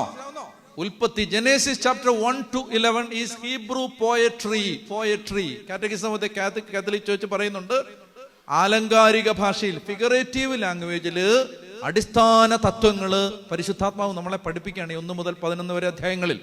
അപ്പൊ അതുകൊണ്ട് ദാറ്റ് ഈസ് പോയറ്റിക്കലായിട്ടാണ് അങ്ങനെയാണ് അതിനെ നമ്മൾ ആ ടെക്സ്റ്റിന് ഇന്റർപ്രറ്റ് ചെയ്യേണ്ടത്. ശ്രദ്ധിക്കണം, അല്ലാതെ ഹിസ്റ്റോറിക്കലായിട്ടല്ല. ഓരോ വാക്കും എടുത്തിട്ട് ഡേ 1 24 മണിക്കൂർ, ഡേ 2 അങ്ങനെയല്ലത്. മനസ്സിലാവുന്നുണ്ടോ? ഈ ഡേ എന്ന് പറയുന്നത് നമ്മുടെ 24 മണിക്കൂറൊന്നും അല്ല. പറഞ്ഞേ ഹല്ലേലൂയ. Listen to me. അപ്പോ സൃഷ്ടിക്കപ്പെട്ട് കഴിഞ്ഞ് the next day, the very next day മനുഷ്യൻ എന്ത് ചെയ്തു? ഉറക്കെ പറയാവോ? ഇത് കഴിയുമ്പോൾ മറ്റേ സാധനമുണ്ട്, കോസ്കോയിൽ നിന്നുള്ള റോള്. ഓക്കെ, അങ്ങനെയെങ്കിലും ഒന്ന് പറ ഉറക്കെ. അപ്പോ ഓക്കെ, നല്ല സാധനമായിരുന്നു. ഞാൻ പോയ വഴിക്ക് ഒരെണ്ണം എടുത്തിട്ട് പോയായിരുന്നു. നല്ലതായിരുന്നു. ഇപ്പൊ കിട്ടുമെന്ന് തോന്നുന്നു. ഓക്കെ, നമുക്ക് കഴിച്ചോണ്ടൊക്കെ പറയാം. Okay, listen.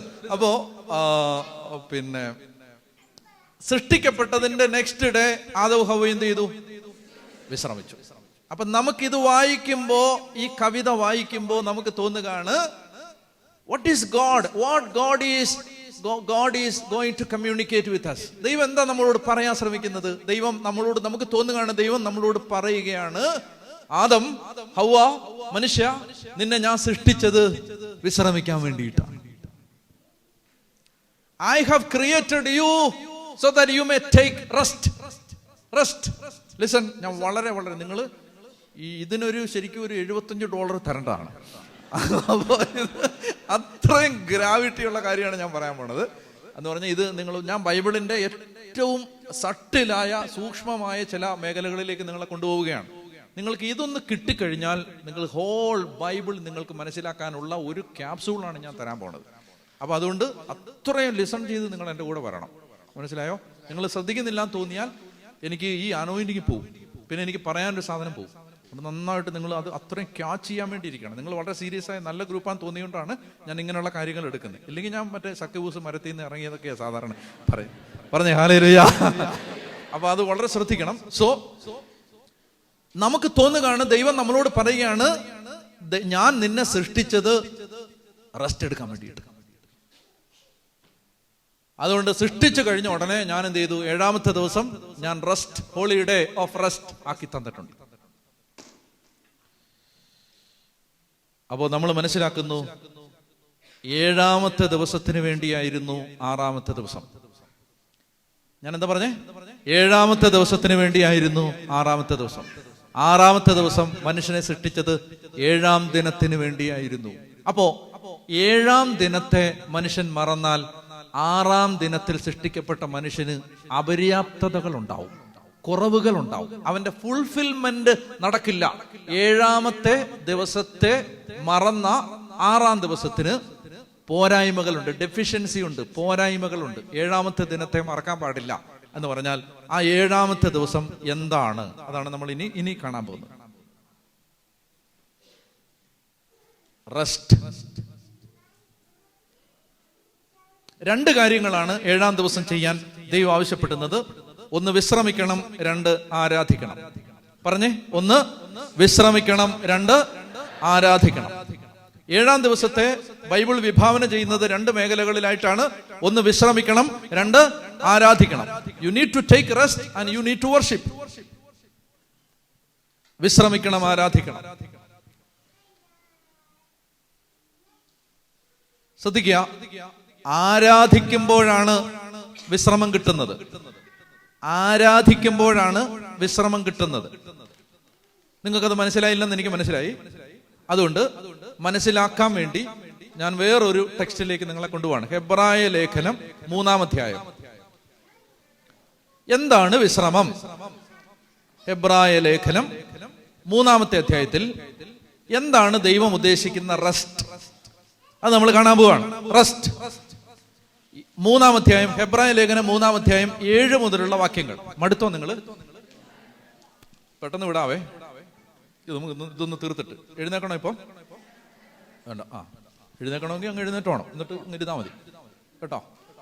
അപ്പോ ഹെബ്രായ ലേഖനം 3-ാം അധ്യായം 7 മുതൽ വായിക്കാം. പരിശുദ്ധാത്മാവ് പറയുന്നത് പോലെ, ഇന്ന് നിങ്ങൾ അവിടുത്തെ സ്വരം ശ്രവിക്കുമ്പോൾ മരുഭൂമിയിലെ പരീക്ഷണ കാലത്തുണ്ടായ പ്രകോപനത്തിൽ എന്നതുപോലെ നിങ്ങളുടെ ഹൃദയം കഠിനമാക്കരുത്. അവിടെ നിങ്ങളുടെ പിതാക്കന്മാർ 40 വർഷം എന്നെ പരീക്ഷിക്കുകയും എന്റെ പ്രവൃത്തികൾ കാണുകയും ചെയ്തു. അതിനാൽ ആ തലമുറയോട് ഞാൻ കോപിച്ചു പറഞ്ഞു, അവർ സദാ തങ്ങളുടെ ഹൃദയത്തിൽ തെറ്റ് ചെയ്യുന്നു, എന്റെ വഴികൾ അവർ മനസ്സിലാക്കിയിട്ടില്ല. എന്റെ ക്രോധത്തിൽ ഞാൻ ശപഥം ചെയ്ത് പറഞ്ഞതുപോലെ അവർ ഒരിക്കലും എന്റെ വിശ്രമത്തിലേക്ക് പ്രവേശിക്കുകയില്ല. അവർ ഒരിക്കലും എന്റെ സാബത്ത് റെസ്റ്റിലേക്ക് പ്രവേശിക്കുകയില്ല. ഞാൻ ശപഥം ചെയ്തു പറഞ്ഞു, ഞാൻ ഉറപ്പിച്ചു പറഞ്ഞു, അവരൊരിക്കലും എന്റെ സാബത്ത് വിശ്രമത്തിലേക്ക് പ്രവേശിക്കുകയില്ല. എന്തുകൊണ്ടാണ്? അവിടുത്തെ സ്വരം ശ്രവിച്ചപ്പോൾ മരുഭൂമിയിലെ പരീക്ഷണ കാലത്തുണ്ടായ പ്രകോപനത്തിൽ എന്നതുപോലെ നിങ്ങളുടെ ഹൃദയം കഠിനമാക്കരുത്. അപ്പോ വിശ്രമത്തിലേക്ക് പ്രവേശിക്കില്ല. എന്തുകൊണ്ട്? ഹൃദയം കഠിനമാക്കിയത് കൊണ്ട്. ഒന്നുകൂടെ ഞാൻ പറയുന്നു, വിശ്രമത്തിലേക്ക് പ്രവേശിക്കില്ല. They will never enter into my Sabbath rest. Why? Because they have hardened their heart. അവരവരുടെ ഹൃദയത്തെ കഠിനമാക്കിയതുകൊണ്ട്. അത് നിങ്ങളുടെ മനസ്സിലിരിക്കട്ടെ. താഴോട്ട് പോകാം.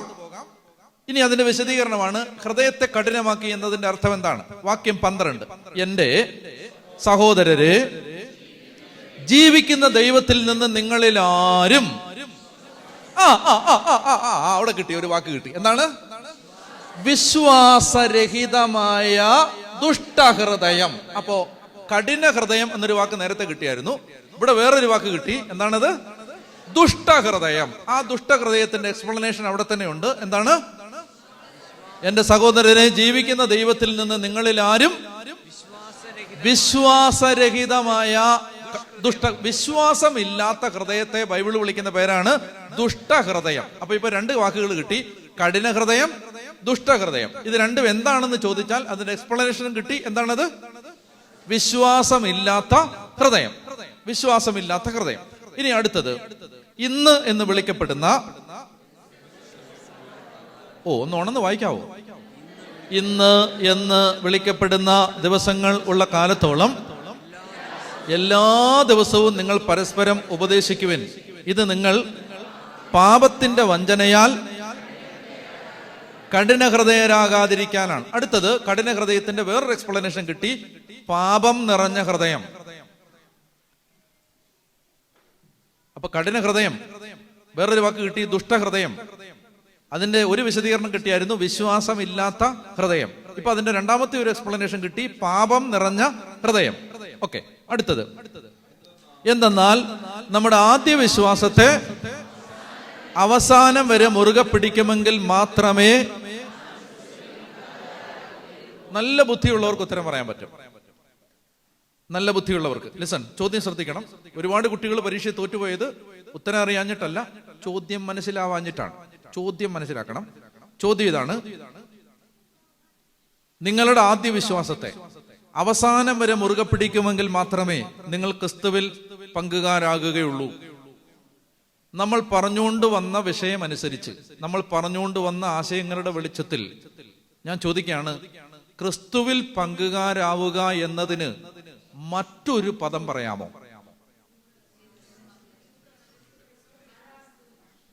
ഞാൻ ഒരു കാര്യം പറഞ്ഞു, ബുദ്ധിയുള്ളവർക്കേ പറയാൻ പറ്റത്തുള്ളൂ എന്ന് ഞാൻ പറഞ്ഞായിരുന്നു.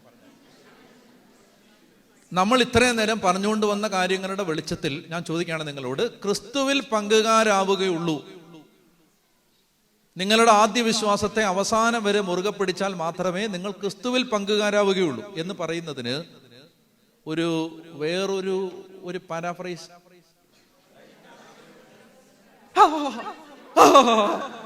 എന്റെ അമ്മ പേടിച്ചു പോയോ? ഞാൻ ആ എക്സൈറ്റ്മെന്റിൽ ഞെട്ടിത്തിരിഞ്ഞാണ്. എന്താണെന്നറിയാം, ഇവിടെ ആരോ ആ വാക്ക് പറഞ്ഞു. ആരാ പറഞ്ഞത്? ആരാ പറഞ്ഞ വിശ്രമം? പറഞ്ഞാക്കാൻ അറിഞ്ഞൂടാ ആരാ പറഞ്ഞു. ക്രിസ്തുവിൽ പങ്കുകാരാവുകയുള്ളൂ എന്നതിന് വേറൊരു വാക്ക് പറയാം, വേറൊരു സെന്റൻസ്.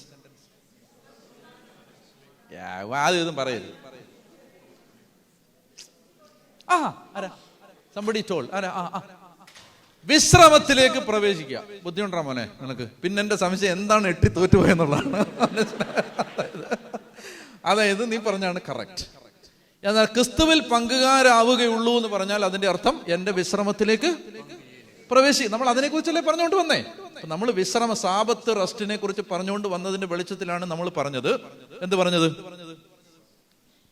ഈ കാര്യങ്ങളെല്ലാം പറഞ്ഞത്. അപ്പൊ ഇപ്പൊ പറയുകയാണ്, നിങ്ങളുടെ ആദ്യ വിശ്വാസത്തെ അവസാനം വരെ മുറുകെ പിടിച്ചെങ്കിൽ മാത്രമേ നിങ്ങൾ ക്രിസ്തുവിൽ പങ്കുകാരാവുകയുള്ളൂ എന്ന് പറഞ്ഞു. ക്രിസ്തുവിൽ പങ്കുകാരാവുക എന്ന് പറഞ്ഞാൽ വിശ്രമത്തിലേക്ക് പ്രവേശിക്കുക എന്നാണ് ഇവിടെ അപ്പസ്തോലൻ ഉദ്ദേശിക്കുന്നത്. വിശ്രമത്തിലേക്ക് പ്രവേശിക്കുക എന്നാണ്. വിശ്രമത്തിലേക്ക് പ്രവേശിക്കുക എന്നാണ്. അപ്പൊ വിശ്രമത്തിലേക്ക് പ്രവേശിക്കണമെങ്കിൽ വേറൊരു കണ്ടീഷൻ പറഞ്ഞിരിക്കുകയാണ്. ആദ്യ വിശ്വാസത്തെ അവസാനം വരെ മുറുകെ പിടിക്കണം. ആദ്യ വിശ്വാസത്തെ അവസാനം വരെ മുറുകെ പിടിച്ചാൽ മാത്രമേ പങ്കുകാരാവത്തുള്ളൂ. അപ്പോ കഠിന ഹൃദയം, അടുത്ത വാക്ക് ദുഷ്ടഹൃദയം. കഠിന ഹൃദയത്തിന്റെ വിശദീകരണം വിശ്വാസരഹിതമായ ദുഷ്ടഹൃദയം, പിന്നെ പാപത്തിന്റെ വഞ്ചനയുള്ള ഹൃദയം. അടുത്ത ആശയം പറഞ്ഞിരിക്കുകയാണ്, ആദ്യ വിശ്വാസത്തെ അവസാനം വരെ മുറുകെ പിടിച്ചാൽ മാത്രമേ ക്രിസ്തുവിൽ പങ്കുകാരാവൂ, സമം വിശ്രമത്തിലേക്ക്. അപ്പൊ വിശ്രമത്തിലേക്ക് പ്രവേശിക്കാൻ ഒരു വാക്ക് കടന്ന് ഇവിടെ കളിക്കുകയാണ്. അതായത് വിശ്രമത്തിലേക്ക് പ്രവേശിക്കുന്നതിന് ഒരു വാക്ക് കടന്ന് ഇവിടെ ഇങ്ങനെ കളിക്കുന്നുണ്ട്. ആ വാക്ക്, അതിന്റെ താക്കോൽ, അതിന്റെ വഴി. വിശ്രമത്തിലേക്ക് പ്രവേശിക്കാനുള്ള ഒരു വഴി, ഒരു വാക്ക് ഇവിടെ കടന്ന് ഇങ്ങനെ മനസ്സിലായി. വിശ്വാസരഹിതമായ ദുഷ്ടഹൃദയം, ആദ്യ വിശ്വാസത്തെ അവസാനം വരെ അപ്പൊ എന്താണ് വിശ്വാസം? വിശ്രമത്തിലേക്ക് പ്രവേശിക്കാനുള്ള റൂട്ട് ഇവിടെ ഈ പാരഗ്രാഫിൽ കിടന്ന് ഇങ്ങനെ തന്നെ പിന്നെയും തിരിച്ചും മറിച്ചും പറയുകയാണ്. എന്താണ് വിശ്വാസം? ഇനി താഴോട്ട് ഒന്നുകൂടെ വായിക്കാം. 16-ാമത്തെ വാക്യം മുതൽ. 16-ാമത്തെ വാക്യം വായിക്കാം. ദൈവത്തിന്റെ സ്വരം ശ്രവിച്ചിട്ടും ചിലരെല്ലാം എതിർപ്പ് കാണിച്ചില്ലേ? മോശയുടെ നേതൃത്വത്തിൽ ഈജിപ്തിൽ നിന്ന് പുറത്തു വന്നവരല്ലേ അവർ? അവരുമായല്ലേ അവർ 40 വർഷം മല്ലടിച്ചത്? അവരുടെ ശരീരങ്ങളല്ലേ പാപമൂലം മരുഭൂമിയിൽ നിബന്ധിച്ചത്? അനുസരണക്കേട് കാണിച്ചവരോടല്ലേ ഒരിക്കലും തന്റെ വിശ്രമത്തിലേക്ക്. അപ്പോ ഒരു കാര്യം കൂടെ കിട്ടിയിരിക്കുകയാണ്, അനുസരണക്കേട് കാണിച്ചവര് വിശ്രമത്തിലേക്ക് പ്രവേശിക്കില്ല. അടുത്ത വാക്യം, അങ്ങനെ അങ്ങനെ അങ്ങനെ അങ്ങനെ ഉറക്കെ പറയണം, അവിശ്വാസം നിമിത്തമാണ് അവർക്ക് പ്രവേശിക്കാൻ സാധിക്കാതെ വന്നത്. എവിടെ പ്രവേശിക്കാൻ? വിശ്രമത്തിലേക്ക് പ്രവേശിക്കാൻ. അപ്പൊ കാര്യങ്ങൾ വ്യക്തമായിരിക്കാണ്. വിശ്രമത്തിലേക്ക് പ്രവേശിക്കാൻ പറ്റാത്തതിന്റെ കാരണം അവിശ്വാസമാണ്. ഇനി ഞാൻ അതാണ് വിശദീകരിക്കാൻ പോകുന്നത്. Back to the track. 6-ാം ദിവസം മനുഷ്യനെ ദൈവം സൃഷ്ടിച്ചിട്ട് മനുഷ്യൻ ചെയ്ത ആദ്യത്തെ പ്രവൃത്തി വിശ്രമം. അപ്പൊ നമുക്ക് ബൈബിളിൽ നിന്ന് തോന്നുകയാണ്, മനസ്സിലാവുകയാണ്, ദൈവം നമ്മെ സൃഷ്ടിച്ചത് എന്തിനു വേണ്ടിയിട്ടാണ്? വിശ്രമിക്കാനാണ്. അപ്പൊ 7-ാം ദിവസം Sabbath, the holy day of rest and worship. Very good, ആരാധന. The holy day of rest and worship, ഇതാണ് സാബത്ത് ദിവസം. ആ സാബത്ത് ദിവസത്തിന് വേണ്ടിയാണ്, ആരാധിക്കാനും വിശ്രമിക്കാനുമാണ് ദൈവം മനുഷ്യനെ സൃഷ്ടിച്ചത്.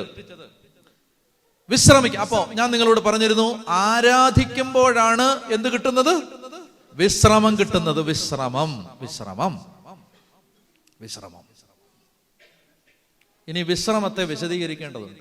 വിശ്രമം എന്താണ്? വിശ്രമം നമ്മുടെ കോമൺ ലാംഗ്വേജിലെ വിശ്രമം എന്ന് പറഞ്ഞാൽ ഒന്നും ചെയ്യാതെ ഇരുന്ന് സന്തോഷമായിട്ടിരിക്കുക, ഒന്നും ചെയ്യാം. അല്ല, അതിനും ഒരു പുണ്യമുണ്ട് കേട്ടോ. സത്യം പറഞ്ഞാൽ ഈ കുറേ നേരം ഒന്ന് വെറുതെ ഒന്നിരിക്കണം.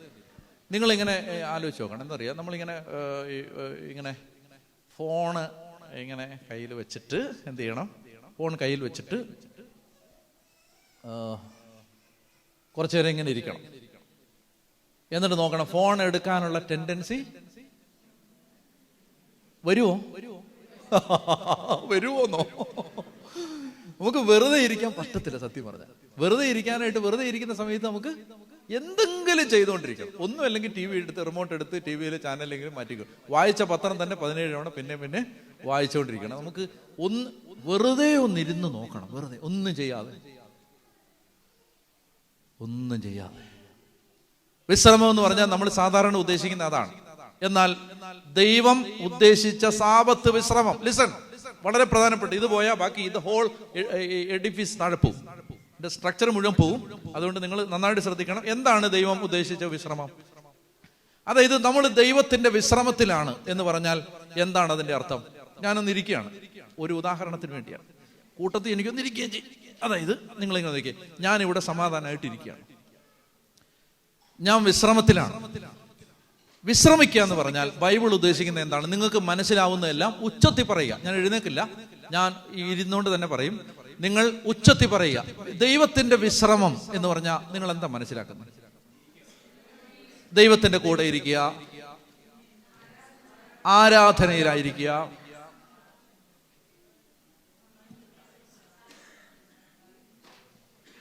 സംസാരിച്ചുകൊണ്ടിരിക്കുകയാണോ ദൈവത്തോട്? സംസാരിക്കല്ലെന്ന് ഞാൻ പറഞ്ഞു. യൂണിയൻ, ഐക്യം, ദൈവത്തോട് ഐക്യപ്പെട്ടിരിക്കുക, ദൈവത്തെ കേൾക്കുക. പറ, അതല്ലേ പറഞ്ഞ കേൾക്കുക. ഇവിടെ എന്തോ ആരോ പറഞ്ഞാലും പറ. മെഡിറ്റേറ്റ് ചെയ്യുക. അയ്യോ, എനിക്കതാണ് വേണ്ടത്. എന്താ പറഞ്ഞേ? പീസ്. ദൈവത്തിന്റെ വിശ്രമം എന്ന് പറഞ്ഞാൽ 24 അവറും സമാധാനത്തിൽ ആയിരിക്കുക. ഏറ്റവും പ്രാക്ടിക്കലായ അർത്ഥമാണ് ഞാൻ പറയുന്നത്. തിയോളജി ഒന്നുമില്ല, ഏറ്റവും പ്രാക്ടിക്കലായിട്ട് ഡൗൺ ടു എർത്ത് ഈ നിലത്ത് നിന്നുകൊണ്ട് ഞാൻ പറയുകയാണ്. ദൈവത്തിന്റെ വിശ്രമത്തിലേക്ക് പ്രവേശിക്കുക എന്ന് പറഞ്ഞാൽ you are settled, you are not frustrated, you are not unhappy, you are not unsettled, you are settled, you are at peace, you are calm like a deep ocean, you are calm and quiet. Do you understand this? അതായത് ഒരു 100,000 പ്രശ്നങ്ങൾ ഇങ്ങനെ കടന്ന് അലയടിച്ചുയരുമ്പോഴും you are at peace. ദൈവത്തിന്റെ വിശ്രമത്തിലേക്ക് ഒരു വ്യക്തി പ്രവേശിക്കുക എന്ന് പറഞ്ഞാൽ ആ വ്യക്തി സെറ്റിൽഡ് ആവുന്നു. ഇവിടെ മലയിളകി വന്നാലും അയാള് സമാധാനത്തിലായിരിക്കും. ദൈവം മനുഷ്യനെ സൃഷ്ടിച്ചത് ഇങ്ങനെ ജീവിക്കാൻ വേണ്ടിയിട്ടാണ്. Totally settled. അയാൾക്ക് പ്രശ്നങ്ങളില്ലെന്നല്ല, അയാൾക്ക് ഒരു 50,000, 50 കോടി, 50 മില്യൺ പ്രശ്നങ്ങൾ അയാൾക്ക് ഉണ്ടാവും. പക്ഷെ അയാൾ എന്ത് ചെയ്യുന്നു? സെറ്റിൽഡ് ആണ്. അപ്പൊ ആദമിക് കവനന്റ് അനുസരിച്ച് ആ കവനന്റിന്റെ ഒരു ബ്ലെസ്സിംഗ് ആണ് റെസ്റ്റ്, ദൈവം തരുന്ന വിശ്രമം. അതുകൊണ്ട് ആ വിശ്രമത്തിലേക്ക് പ്രവേശിക്കാൻ എങ്ങനെയാണ് കഴിയുന്നത് എന്ന് പറഞ്ഞു കഴിഞ്ഞാൽ നിങ്ങളുടെ $25 പരിപാടി കഴിഞ്ഞു.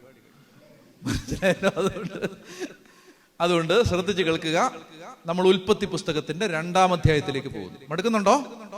ഇല്ല, മടുക്കരുത്. കാരണം ഇത് വളരെ വളരെ പ്രധാനപ്പെട്ട അടിസ്ഥാന കാര്യങ്ങളാണ്. ഇതൊക്കെ മനസ്സിലാക്കിയാൽ ഒരുപാട് കാര്യങ്ങളിൽ നമുക്കൊരു വ്യക്തതയും സമാധാനവും പരിശുദ്ധാത്മാവ് തരും. 2-ാമത്തെ അധ്യായത്തിൽ 7-ാം ദിവസത്തെ കുറിച്ച് പറഞ്ഞിട്ട് ഇനി ആ ഉടമ്പടിയുടെ വ്യവസ്ഥകളിലേക്ക് വരികയാണ്. കണ്ടീഷൻസ്. എന്താണ് ആ ഉടമ്പടിയുടെ കണ്ടീഷൻ? ആ കണ്ടീഷൻ നമുക്ക് വായിക്കാം. 9-ാമത്തെ വാക്യം മുതൽ വായിക്കാം. 9-ാമത്തെ വാക്യം മുതൽ 2-ാം അധ്യായം 9 മുതൽ. കാഴ്ചയ്ക്ക് കൗതുകവും ഭക്ഷിക്കാൻ സ്വാദമുള്ള പഴങ്ങൾ കായ്ക്കുന്ന എല്ലാത്തരം വൃക്ഷങ്ങളും അവിടുന്ന് മണ്ണിൽ നിന്ന് പുറപ്പെടുവിച്ചു. ജീവന്റെ വൃക്ഷവും നന്മ തിന്മകളെ കുറിച്ചുള്ള അറിവിന്റെ വൃക്ഷവും തോട്ടത്തിന്റെ നടുവിൽ അവിടുന്ന് വളർത്തി. ഒന്നുകൂടെ വായിച്ചു. ജീവന്റെ വൃക്ഷവും നന്മ തിന്മകളെ കുറിച്ചുള്ള അറിവിന്റെ വൃക്ഷവും തോട്ടത്തിന്റെ നടുവിൽ അവിടുന്ന് വളർത്തി. തോട്ടം നനയ്ക്കാൻ ഏദനിൽ നിന്ന് ഒരു നദി പുറപ്പെട്ടു. അവിടെ വെച്ചത് 4 കൈവഴികളായി പിരിഞ്ഞു. ഇനി താഴോട്ട് ആ ഡീറ്റെയിൽസ് ഒക്കെ വിടാം. താഴോട്ട് വായിക്കുമ്പോൾ വാക്യം 16 വാക്യം 16 വായിച്ചേ. അവിടുന്ന് അവനോട് കൽപ്പിച്ചു, തോട്ടത്തിലെ എല്ലാ വൃക്ഷങ്ങളുടെയും ഫലം ഭക്ഷിച്ചുകൊള്ളുക, എന്നാൽ നന്മ തിന്മകളെ കുറിച്ചുള്ള അറിവിന്റെ വൃക്ഷത്തിലെ ഫലം നീ തിന്നരുത്, തിന്നുന്ന ദിവസം നീ. ഇതും വിശ്രമവും തമ്മിൽ എന്താണ് ബന്ധം? ഇതാണ് നമ്മൾ പരിശോധിക്കാൻ പോകുന്നത്. ഈ വ്യവസ്ഥ ദൈവം മനുഷ്യനോട് പറഞ്ഞു. അതായത് അപ്പോൾ ആദമിക് കവനന്റിലെ ബ്ലെസ്സിങ്സ് ഞാൻ പറഞ്ഞു. ബ്ലെസ്സിങ്സ് ഏതൊക്കെയാ പറഞ്ഞു? 1 സന്താനപുഷ്ടി, 2 ആധിപത്യം, 3 സാമ്പത്തിക അഭിവൃദ്ധി. ഇനി അതിനോട് ചേർത്ത് 4-ാമത്തേതും ഏറ്റവും പ്രധാനപ്പെട്ടതുമായ അനുഗ്രഹമാണ് വിശ്രമം. സാബത്ത്, റെസ്റ്റ്, വിശ്രമം. അപ്പൊ ഈ വിശ്രമം, ഇത്രയും 4 കാര്യങ്ങൾ, 4 അനുഗ്രഹങ്ങൾ പറഞ്ഞിട്ട് ദൈവം ഇനി അതിന്റെ കണ്ടീഷൻ പറയുകയാണ്. കണ്ടീഷൻ എന്താണ്? അവിടുന്ന് അവനോട് പറഞ്ഞു, 2:16-17 അവിടുന്ന് അവനോട് കൽപ്പിച്ചു, തോട്ടത്തിലെ എല്ലാ വൃക്ഷങ്ങളുടെയും ഫലം ഭക്ഷിച്ചുകൊള്ളുക, എന്നാൽ നന്മ തിന്മകളെ കുറിച്ചുള്ള അറിവിന്റെ വൃക്ഷത്തിലെ ഫലം നീ തിന്നരുത്, തിന്നുന്ന ദിവസം നീ മരിക്കും. അപ്പൊ തോട്ടത്തില് എടുത്തു പറഞ്ഞിരിക്കുന്ന 2 വൃക്ഷങ്ങളാണുള്ളത്. ഏതൊക്കെയാണ് 2 വൃക്ഷങ്ങൾ? 1 ജീവന്റെ വൃക്ഷം, 2 നന്മ തിന്മകളെ കുറിച്ചുള്ള അറിവിന്റെ വൃക്ഷം. ജീവന്റെ വൃക്ഷത്തിൽ നിന്ന് തിന്നാവോ? എന്തു തോന്നുന്നു? ഈ സമയത്ത് ജീവന്റെ വൃക്ഷത്തിൽ നിന്ന് തിന്നാമോ? പറ, തിന്നാമോ? തിന്നാം. ഈ സമയത്ത് തിന്നാം. ഇപ്പോ ഈ സംഭവങ്ങൾ നടക്കുന്ന സമയത്ത് ജീവന്റെ വൃക്ഷത്തേക്കുള്ള വഴി അടയ്ക്കപ്പെട്ടിട്ടില്ല, അതിൽ നിന്ന് തിന്നാം എന്ന് പറഞ്ഞാൽ എന്താ? What does it mean? ഈ കവിത എന്താ ഉദ്ദേശിക്കുന്നത്? ജീവന്റെ വൃക്ഷത്തിൽ നിന്ന് കഴിക്കാന്ന് പറഞ്ഞാൽ നീ ഒരിക്കലും മരിക്കത്തില്ല.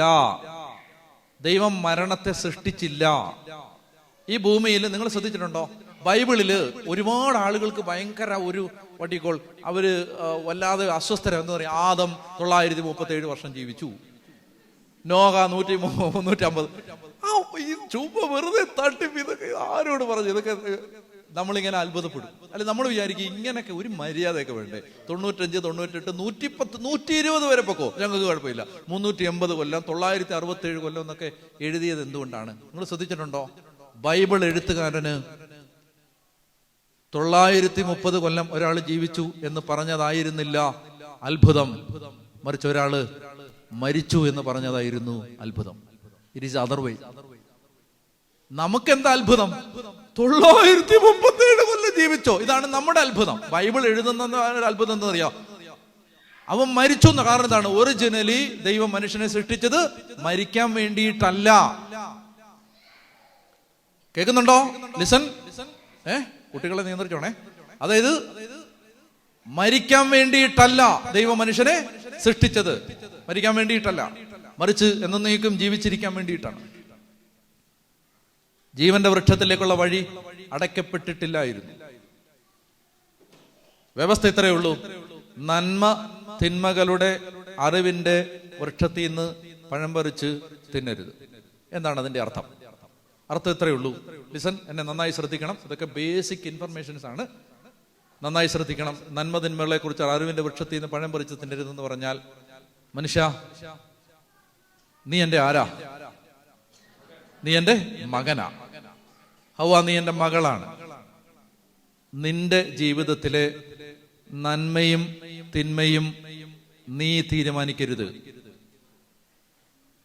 നിന്റെ ജീവിതത്തിലെ എന്താണ് നന്മ, എന്താണ് തിന്മ, എന്താണ് ശരി, എന്താണ് തെറ്റെന്ന് നീ തീരുമാനിക്കരുത്.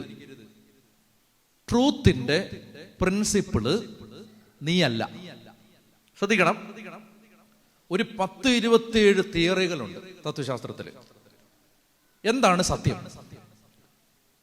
റാഷണലിസം എന്ന് പറയുന്ന തത്വചിന്ത പറയും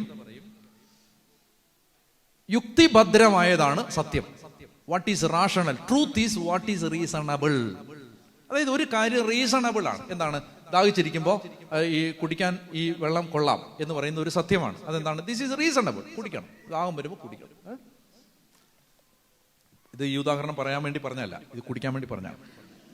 അപ്പോ എന്താണ് റീസണബിൾ ആണ് ട്രൂത്ത്. റാഷണലിസം പറയുന്നത്. ഹെഡനിസം എന്ന് പറയുന്ന ഒരു തത്വചിന്തയുണ്ട്. ഹെഡനിസം എന്ന് പറഞ്ഞാൽ നമുക്ക് സന്തോഷം തരുന്നതാണ് സത്യം. സന്തോഷം തരുന്നതാണ്. Truth is something which give U pleasure. സന്തോഷം തരുന്നതാണ് സത്യം. അപ്പൊ നിനക്ക് കള്ളു കുടിക്കുമ്പോൾ സന്തോഷം കിട്ടുന്നു, അതാണ് നിന്റെ സത്യം. അതിനകത്ത് ഒരു തെറ്റുമില്ല. കുടിച്ചു സന്തോഷിച്ചു. ഇതാണ് ഹെഡനിസം. റൊമാൻറ്റിസിസം ഉണ്ട്. എന്താണ്? Truth is something which give you some aesthetic joy. സൗന്ദര്യാത്മകമായ ഒരു സന്തോഷം തരുന്നതാണ് സത്യം. ഇങ്ങനെ ഒരു 10-27 തിയറികളുണ്ട് എന്താണ് സത്യം എന്നതിനെ സംബന്ധിച്ച്. ബൈബിളിൽ ദൈവം പറയുകയാണ്, ഞാൻ ഡിക്റ്റേറ്റ് ചെയ്യുന്നതാണ് നിന്റെ ശരി, നിന്റെ തെറ്റ്. ഇവിടെ കാര്യങ്ങളെല്ലാം തകിടം മറിയാൻ പോവുകയാണ്. ഇവിടം വരെ കാര്യങ്ങളെല്ലാം ഓക്കെയാണ്. ഈ കവനന്റിലെ മനുഷ്യന് സമ്മതിക്കാൻ പറ്റാത്തൊരു കാര്യം, ബാക്കി എല്ലാം ഓക്കെ ആയിരുന്നു, സമ്മതിക്കാൻ പറ്റാത്തൊരു കാര്യം ഇവിടെ വരുമ്പോഴാണ്. അതായത് എന്റെ ശരിയും തെറ്റും നീ തീരുമാനിക്കണ്ട. ഇവിടെയാണ് സാത്താന്റെ എൻട്രി. ഞാൻ വിശ്രമത്തെ കുറിച്ചാണ് പറഞ്ഞുകൊണ്ടിരിക്കുന്നത്. വിശ്രമത്തിലേക്ക് കയറുമ്പോൾ ഇത് മനസ്സിലാക്കി, ഇവിടെ ഇത് ക്ലിയർ ആയാലേ റെസ്റ്റ് ക്ലിയർ ആവും. ദൈവം പറയാണ്, മോനെ നീ ഓസ്ട്രേലിയക്ക് പോകണോ പോകണ്ടയോ, നീ സിഡ്നിയിൽ ധ്യാനം നടത്തണോ വേണ്ടയോ, നീ നോർത്ത് ഇന്ത്യക്ക് പോകണോ, നീ തെരുവിൽ പ്രസംഗിക്കണോ, നീ എന്ത് ചെയ്യണമെന്ന് ഡാനിയേലെ ഞാൻ തീരുമാനിച്ചോളാം. നിന്റേതായ ഒരു പ്രോജക്റ്റും നീ നടപ്പിൽ വരുത്താൻ ശ്രമിക്കണ്ട. I will dictate through my Holy Spirit. എന്റെ പരിശുദ്ധാത്മാവിലൂടെ ഞാൻ നിന്നെ നടത്തിക്കോളാം. നീ പോകണ്ടൊക്കെ ഞാൻ പറഞ്ഞു തന്നോളാം, നീ ചെയ്യേണ്ടതൊക്കെ ഞാൻ പറഞ്ഞു തന്നോളാം.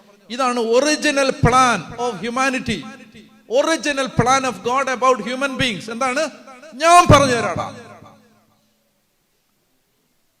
നിന്റെ നന്മയും തിന്മയും നീ തീരുമാനിക്കരുത്. പെട്ടെന്ന് മനസ്സിലാവാൻ അല്പം നല്ലതല്ലാത്തൊരു ഉദാഹരണം പറയാം. ദൈവ മനുഷ്യനെ സ്ത്രീയും പുരുഷനുമായി സൃഷ്ടിച്ചു, അവരെ കുടുംബമാക്കി. സ്ത്രീ പുരുഷനോട് ചേരും, പുരുഷൻ ഭാര്യയോട് ചേരുമെന്ന് പറഞ്ഞു. ഇതാണ് ദൈവം സ്ഥാപിച്ച കുടുംബത്തെ സംബന്ധിക്കുന്ന നന്മ.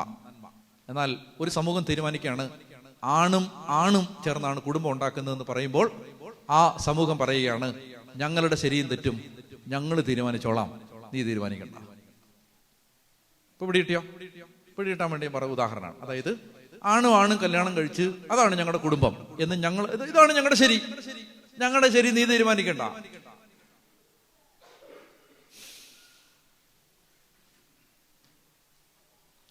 ഇവിടെ വരുമ്പോ തൊട്ടാണ് മനുഷ്യന് പ്രശ്നം. അപ്പൊ ഇവിടെ വരുമ്പോ ബൈബിൾ വായിക്കുന്ന ഒരു മനുഷ്യന് ചിലപ്പോൾ ഒരു തോന്നൽ വരും, എന്തിനാണ് ഈ ബർഡൻ, എന്തിനാണ് ഈ ഭാരം മനുഷ്യന്റെ മേൽ വെച്ചു കൊടുത്തിരിക്കുന്നത്, എന്തിനാണ്? എപ്പോഴും നിങ്ങൾ ശ്രദ്ധിക്കണം, ദൈവം ഒരു മാസ്റ്ററും സ്ലേവുമായിട്ട്, ദൈവം യജമാനനും നമ്മൾ അടിമയുമായിട്ട് നമ്മളെ കണ്ടിട്ടല്ല നിയമം തന്നിരിക്കുന്നത്. മറിച്ച് അപ്പനും മക്കളുമാകുന്ന ഒരു കുടുംബത്തിനകത്തെ റൂളാണിത്. ഒരു കുടുംബ ബന്ധത്തിനകത്താണ് ഈ നിയമം നൽകപ്പെടുന്നത്. ആദ്യം ദൈവം നമ്മളെ മക്കളായിട്ട് സ്വീകരിച്ച് സ്നേഹിച്ചിട്ടാണ് ദൈവം നമ്മളോട് പറയുന്നത്, മക്കളെ നിങ്ങൾ എന്നെ സ്നേഹിക്കുന്നുണ്ടെങ്കിൽ ഇങ്ങനെയൊക്കെയാണ് ചെയ്യേണ്ടത്, നിങ്ങൾ എന്നെ സ്നേഹിക്കുന്നുണ്ടെങ്കിൽ എന്റെ കൽപ്പന പാലിക്കണം. Law is not something which give you burden. നമ്മുടെ ഫുൾഫിൽമെന്റിൽ എത്താനുള്ള ദൈവത്തിന്റെ സഹായമാണ് നിയമങ്ങൾ. നമ്മുടെ ബെസ്റ്റ് പുറത്തു വരാൻ ദൈവം തന്ന നിയമങ്ങൾ കൂടിയേ പറ്റൂ. ഉദാഹരണം, മേക്കേഴ്സ് മാനുവൽ എന്ന് കേട്ടിട്ടുണ്ടോ? മേക്കേഴ്സ് മാനുവൽ അതെന്താ? ഇപ്പൊ ഇന്ത്യയിൽ ഇപ്പൊ ഞാൻ വന്ന സമയത്ത് മഴയാണ്. ഇപ്പൊ നാട്ടിൽ വിളിച്ചപ്പോഴും നല്ല മഴയാന്ന് പറഞ്ഞു. നിങ്ങൾ വീട്ടിലേക്ക് വിളിക്കുമ്പോൾ പെരുമഴയാ, എല്ലായിടത്തും നല്ല മഴയാ, മഴയും വെള്ളവും ഓക്കെ. എന്നാൽ ഒരു മാസം മുമ്പ് വരെ വേനലും വറുതിയുമായിരുന്നു, അസാധാരണമായ ചൂടായിരുന്നു ഈ കൊല്ലം. ഭയങ്കര ചൂട്. എന്നോട് എൻ്റെ ഒരു സുഹൃത്ത് പറഞ്ഞു, എയർ കണ്ടീഷൻ്റെ ബിസിനസ്സാണ് പുള്ളിക്ക്. അയാൾ പറഞ്ഞു, ഞാൻ നല്ലതായിട്ട് ലാഭം കൊയ്ത ഒരു വർഷമായിരുന്നെന്ന് പറഞ്ഞു. കാരണം എല്ലാ മനുഷ്യരും പൈസ ഉണ്ടാക്കി AC വാങ്ങിച്ചു. അതായത് പറ്റില്ല അല്ലാതെ. അപ്പോൾ ആ ചൂടിൻ്റെ സമയത്ത് എൻ്റെ മുറിയിൽ ഭയങ്കര ചൂടാണ്. അതുകൊണ്ട് ഞാൻ തീരുമാനിച്ചു, എനിക്ക് AC ഇല്ല. അതുകൊണ്ട് ഞാൻ നോക്കിയപ്പോൾ ഞാനൊരു 75,000 രൂപയ്ക്ക് വാങ്ങിയ വലിയൊരു ഫ്രിഡ്ജുണ്ട്. ഉദാഹരണമാണ് 75,000 രൂപയ്ക്ക് വാങ്ങിയ വലിയൊരു ഫ്രിഡ്ജുണ്ട്. ആ ഫ്രിഡ്ജ് ഞാൻ പുതിയ ഫ്രിഡ്ജാണ്, ഭയങ്കര ചൂട്. അപ്പം ഞാൻ എന്ത് ചെയ്തു, ഞാൻ അതിൻ്റെ ആ ഫ്രീസർ ഇരിക്കുന്ന ഭാഗവും അതിൻ്റെ താഴത്തെ ഡോറും രണ്ടും ഞാൻ തുറന്നിട്ട് മുറി തണുപ്പിക്കാൻ തുടങ്ങി. കുറച്ച് കഴിഞ്ഞപ്പോൾ ചെറിയ കാറ്റൊക്കെ വരുന്നുണ്ട്, ചെറിയ തണുപ്പൊക്കെ. ഞാൻ അതിനടുത്ത് കട്ടിൽ അതിനടുത്തോട്ട് നീക്കിയിട്ടിട്ട് അതിനടുത്ത് പോയി കിടക്കുകയും ചെയ്തു. കാരണം തണുപ്പ് വരുന്നുണ്ടല്ലോ. ഒരു 3-4 മണിക്കൂർ ഫ്രിഡ്ജ് നന്നായിട്ട് വർക്ക് ചെയ്ത്, പിന്നെ അത് ഇങ്ങനത്തെ സൗണ്ട് കേട്ട്, പിന്നെ ലൈറ്റെല്ലാം ഓഫായി, അത് കത്തിപ്പോയി. ഞാൻ ഈ സാധനവും ഒരു പെട്ടി ഓട്ടോയിൽ കയറ്റി ഈ സാധനമായിട്ട് കടയിൽ ചെന്ന് അയാളെ വിളിക്കാവുന്ന തെറിയെല്ലാം വിളിച്ചു. ഒരു മാനമര്യാദ ഇല്ലാത്തവനല്ലേടാ നീ, മനസാക്ഷി ഉണ്ടോടാ നിനക്ക്? പൈസ ഞാൻ ചക്കച്ചോളയല്ലോടാ എണ്ണി തന്നത്, കാശല്ലേടാ നീ? എന്നിട്ട് എൻ്റെ ഇത് ഈ പൈസ വാങ്ങിച്ചിട്ട് ഈ പന്നസാധനം തന്നിട്ട് 4 മണിക്കൂർ തികച്ചത് ഓടിയില്ല എന്നൊക്കെ പറഞ്ഞ് ഞാൻ അയാളോട് കലഹിക്കുമ്പോൾ അയാൾ എന്നോട് പറഞ്ഞു, ഫാദറെ, ഈ സാധാരണഗതിയിൽ ഈ സാധനം പോകുന്നതല്ല ഫാദർ, ഇതെങ്ങനെയാണ് പോയത് ഫാദർ? എന്നെ ഇത് എന്താ ചെയ്തേ ഫാദർ? ഇതെങ്ങനെ ഉപയോഗിച്ചേ? ഞാൻ പറയുന്നു, എങ്ങനെ ഉപയോഗിച്ചെന്നോ? നീ എന്നെ ക്വസ്റ്റ്യൻ ചെയ്യണോ? എനിക്കറിയാം ഇതൊക്കെ ഉപയോഗിക്കാൻ. ഞാൻ പറഞ്ഞുതരാം. നല്ല ചൂടായതുകൊണ്ട് ഞാൻ എന്ത് ചെയ്തു, ഇതിൻ്റെ 2 ഡോറും നന്നായിട്ട് തുറന്നിട്ടിട്ട് ഞാൻ എൻ്റെ മുറി തണുപ്പിച്ചു. അപ്പോൾ അയാൾ കസേരയിൽ ഇരുന്നു. എന്നിട്ട് പറഞ്ഞു, ഫാദർ ഇരിക്കും, നമുക്ക് ഇരുന്ന് സംസാരിക്കാം. അതായത് ഫാദറെ അങ്ങനെ ചെയ്യാൻ പാടില്ല. ഞാൻ പറഞ്ഞു, ആര് പറഞ്ഞു പാടില്ലെന്ന്?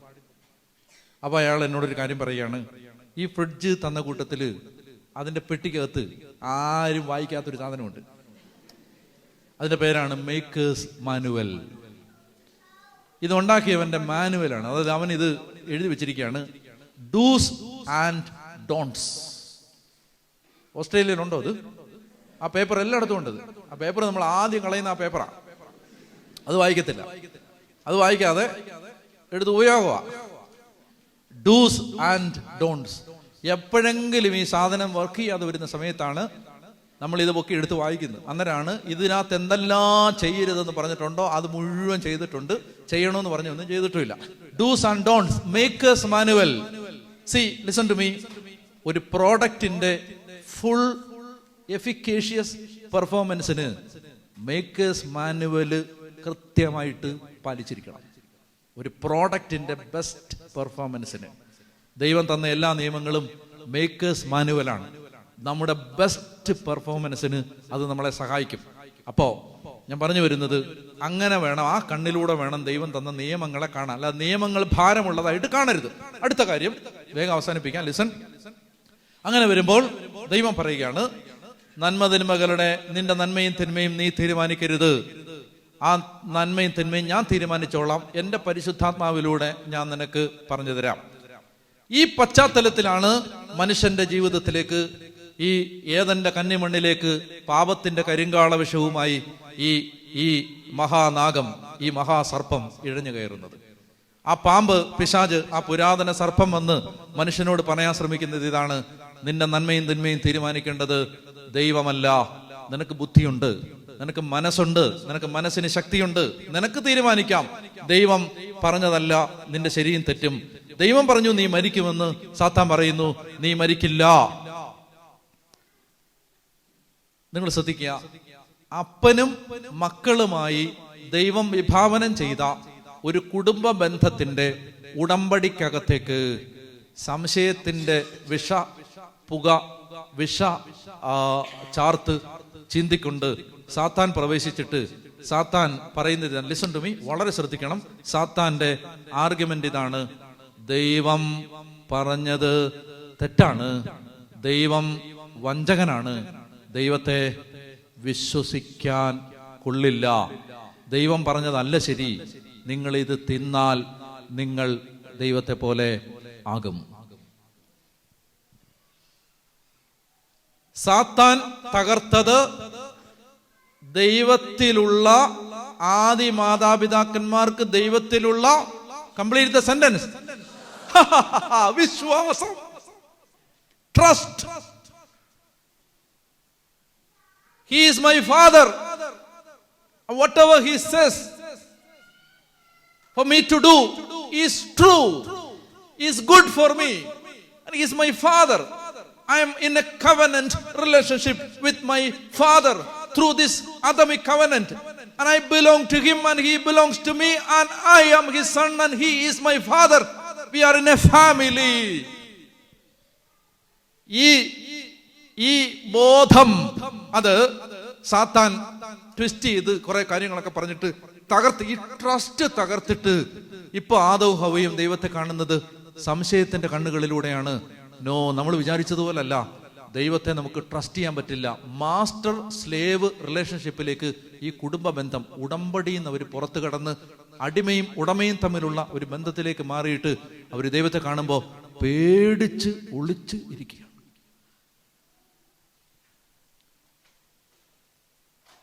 എന്ത് തരാമെന്നായിരുന്നു പ്രോമിസ്? എന്ത് തരാമെന്നായിരുന്നു പ്രോമിസ് ദൈവത്തിന്റെ? റെസ്റ്റ് കിട്ടുന്നത് എങ്ങനെയാണ്? Rest is through trust. Rest is through trust. ഞാൻ നിങ്ങളോട് പറഞ്ഞില്ലേ, മല ഇളകി വന്നാലും നിങ്ങൾ you are at peace. Trust. ദൈവത്തെ നിങ്ങൾക്ക് അന്ധമായ ട്രസ്റ്റാണ്. അവൻ എൻ്റെ അപ്പനാണ്, ദോഷമായിട്ടൊന്നും എൻ്റെ അപ്പൻ എന്നോട് ചെയ്യത്തില്ല. You trust him. ദൈവകരുണയുടെ ചിത്രത്തിൻ്റെ ഏറ്റവും അടിയിൽ എഴുതി വെച്ചിട്ടുണ്ട്, ഈ ഏദൻ തോട്ടത്തിലെ പാപത്തിൻ്റെ പരിഹാരം, Jesus, I trust in you. Rest is through trust. ഇതാണ് ഹെബ്രായ ലേഖനത്തെ നമ്മൾ വായിച്ചത്. അവിശ്വാസം നിമിത്തമാണ് അവർക്ക് വിശ്രമത്തിലേക്ക് പ്രവേശിക്കാൻ കഴിയാതെ പോയത്. Now things are clear. ഇപ്പൊ ക്ലിയർ ആയോ? യെസ്. അവിശ്വാസം നിമിത്തമാണ് അവർക്ക് പ്രവേശിക്കാൻ കഴിയാതെ. When they lost the trust, they lost the rest. ഞാൻ നിങ്ങളോട് പറയുകയാണ്, പ്രിയ മക്കളെ, നമുക്ക് സമാധാനമുള്ളവരായിട്ട് ജീവിക്കാൻ ദൈവം നമ്മളെ വിളിക്കുന്നത് ദൈവത്തെ ട്രസ്റ്റ് ചെയ്യുക. ദൈവം പറയും എന്നാ ചെയ്യണ്ടേ. ഇപ്പൊ നമുക്ക് വിഷമമുള്ള കാര്യങ്ങളൊക്കെ നമ്മുടെ കൺമുമ്പിലുണ്ട്, നമുക്കൊന്നും മനസ്സിലാവുന്നില്ല, വീട്ടിലാകെ പ്രശ്നമാണ്, നമുക്ക് വലിയ വിഷമവും പ്രയാസമുള്ള കാര്യങ്ങൾ നടന്നുകൊണ്ടിരിക്കുകയാണ്. Trust him, trust him, trust him. He will never fail you. Trust him.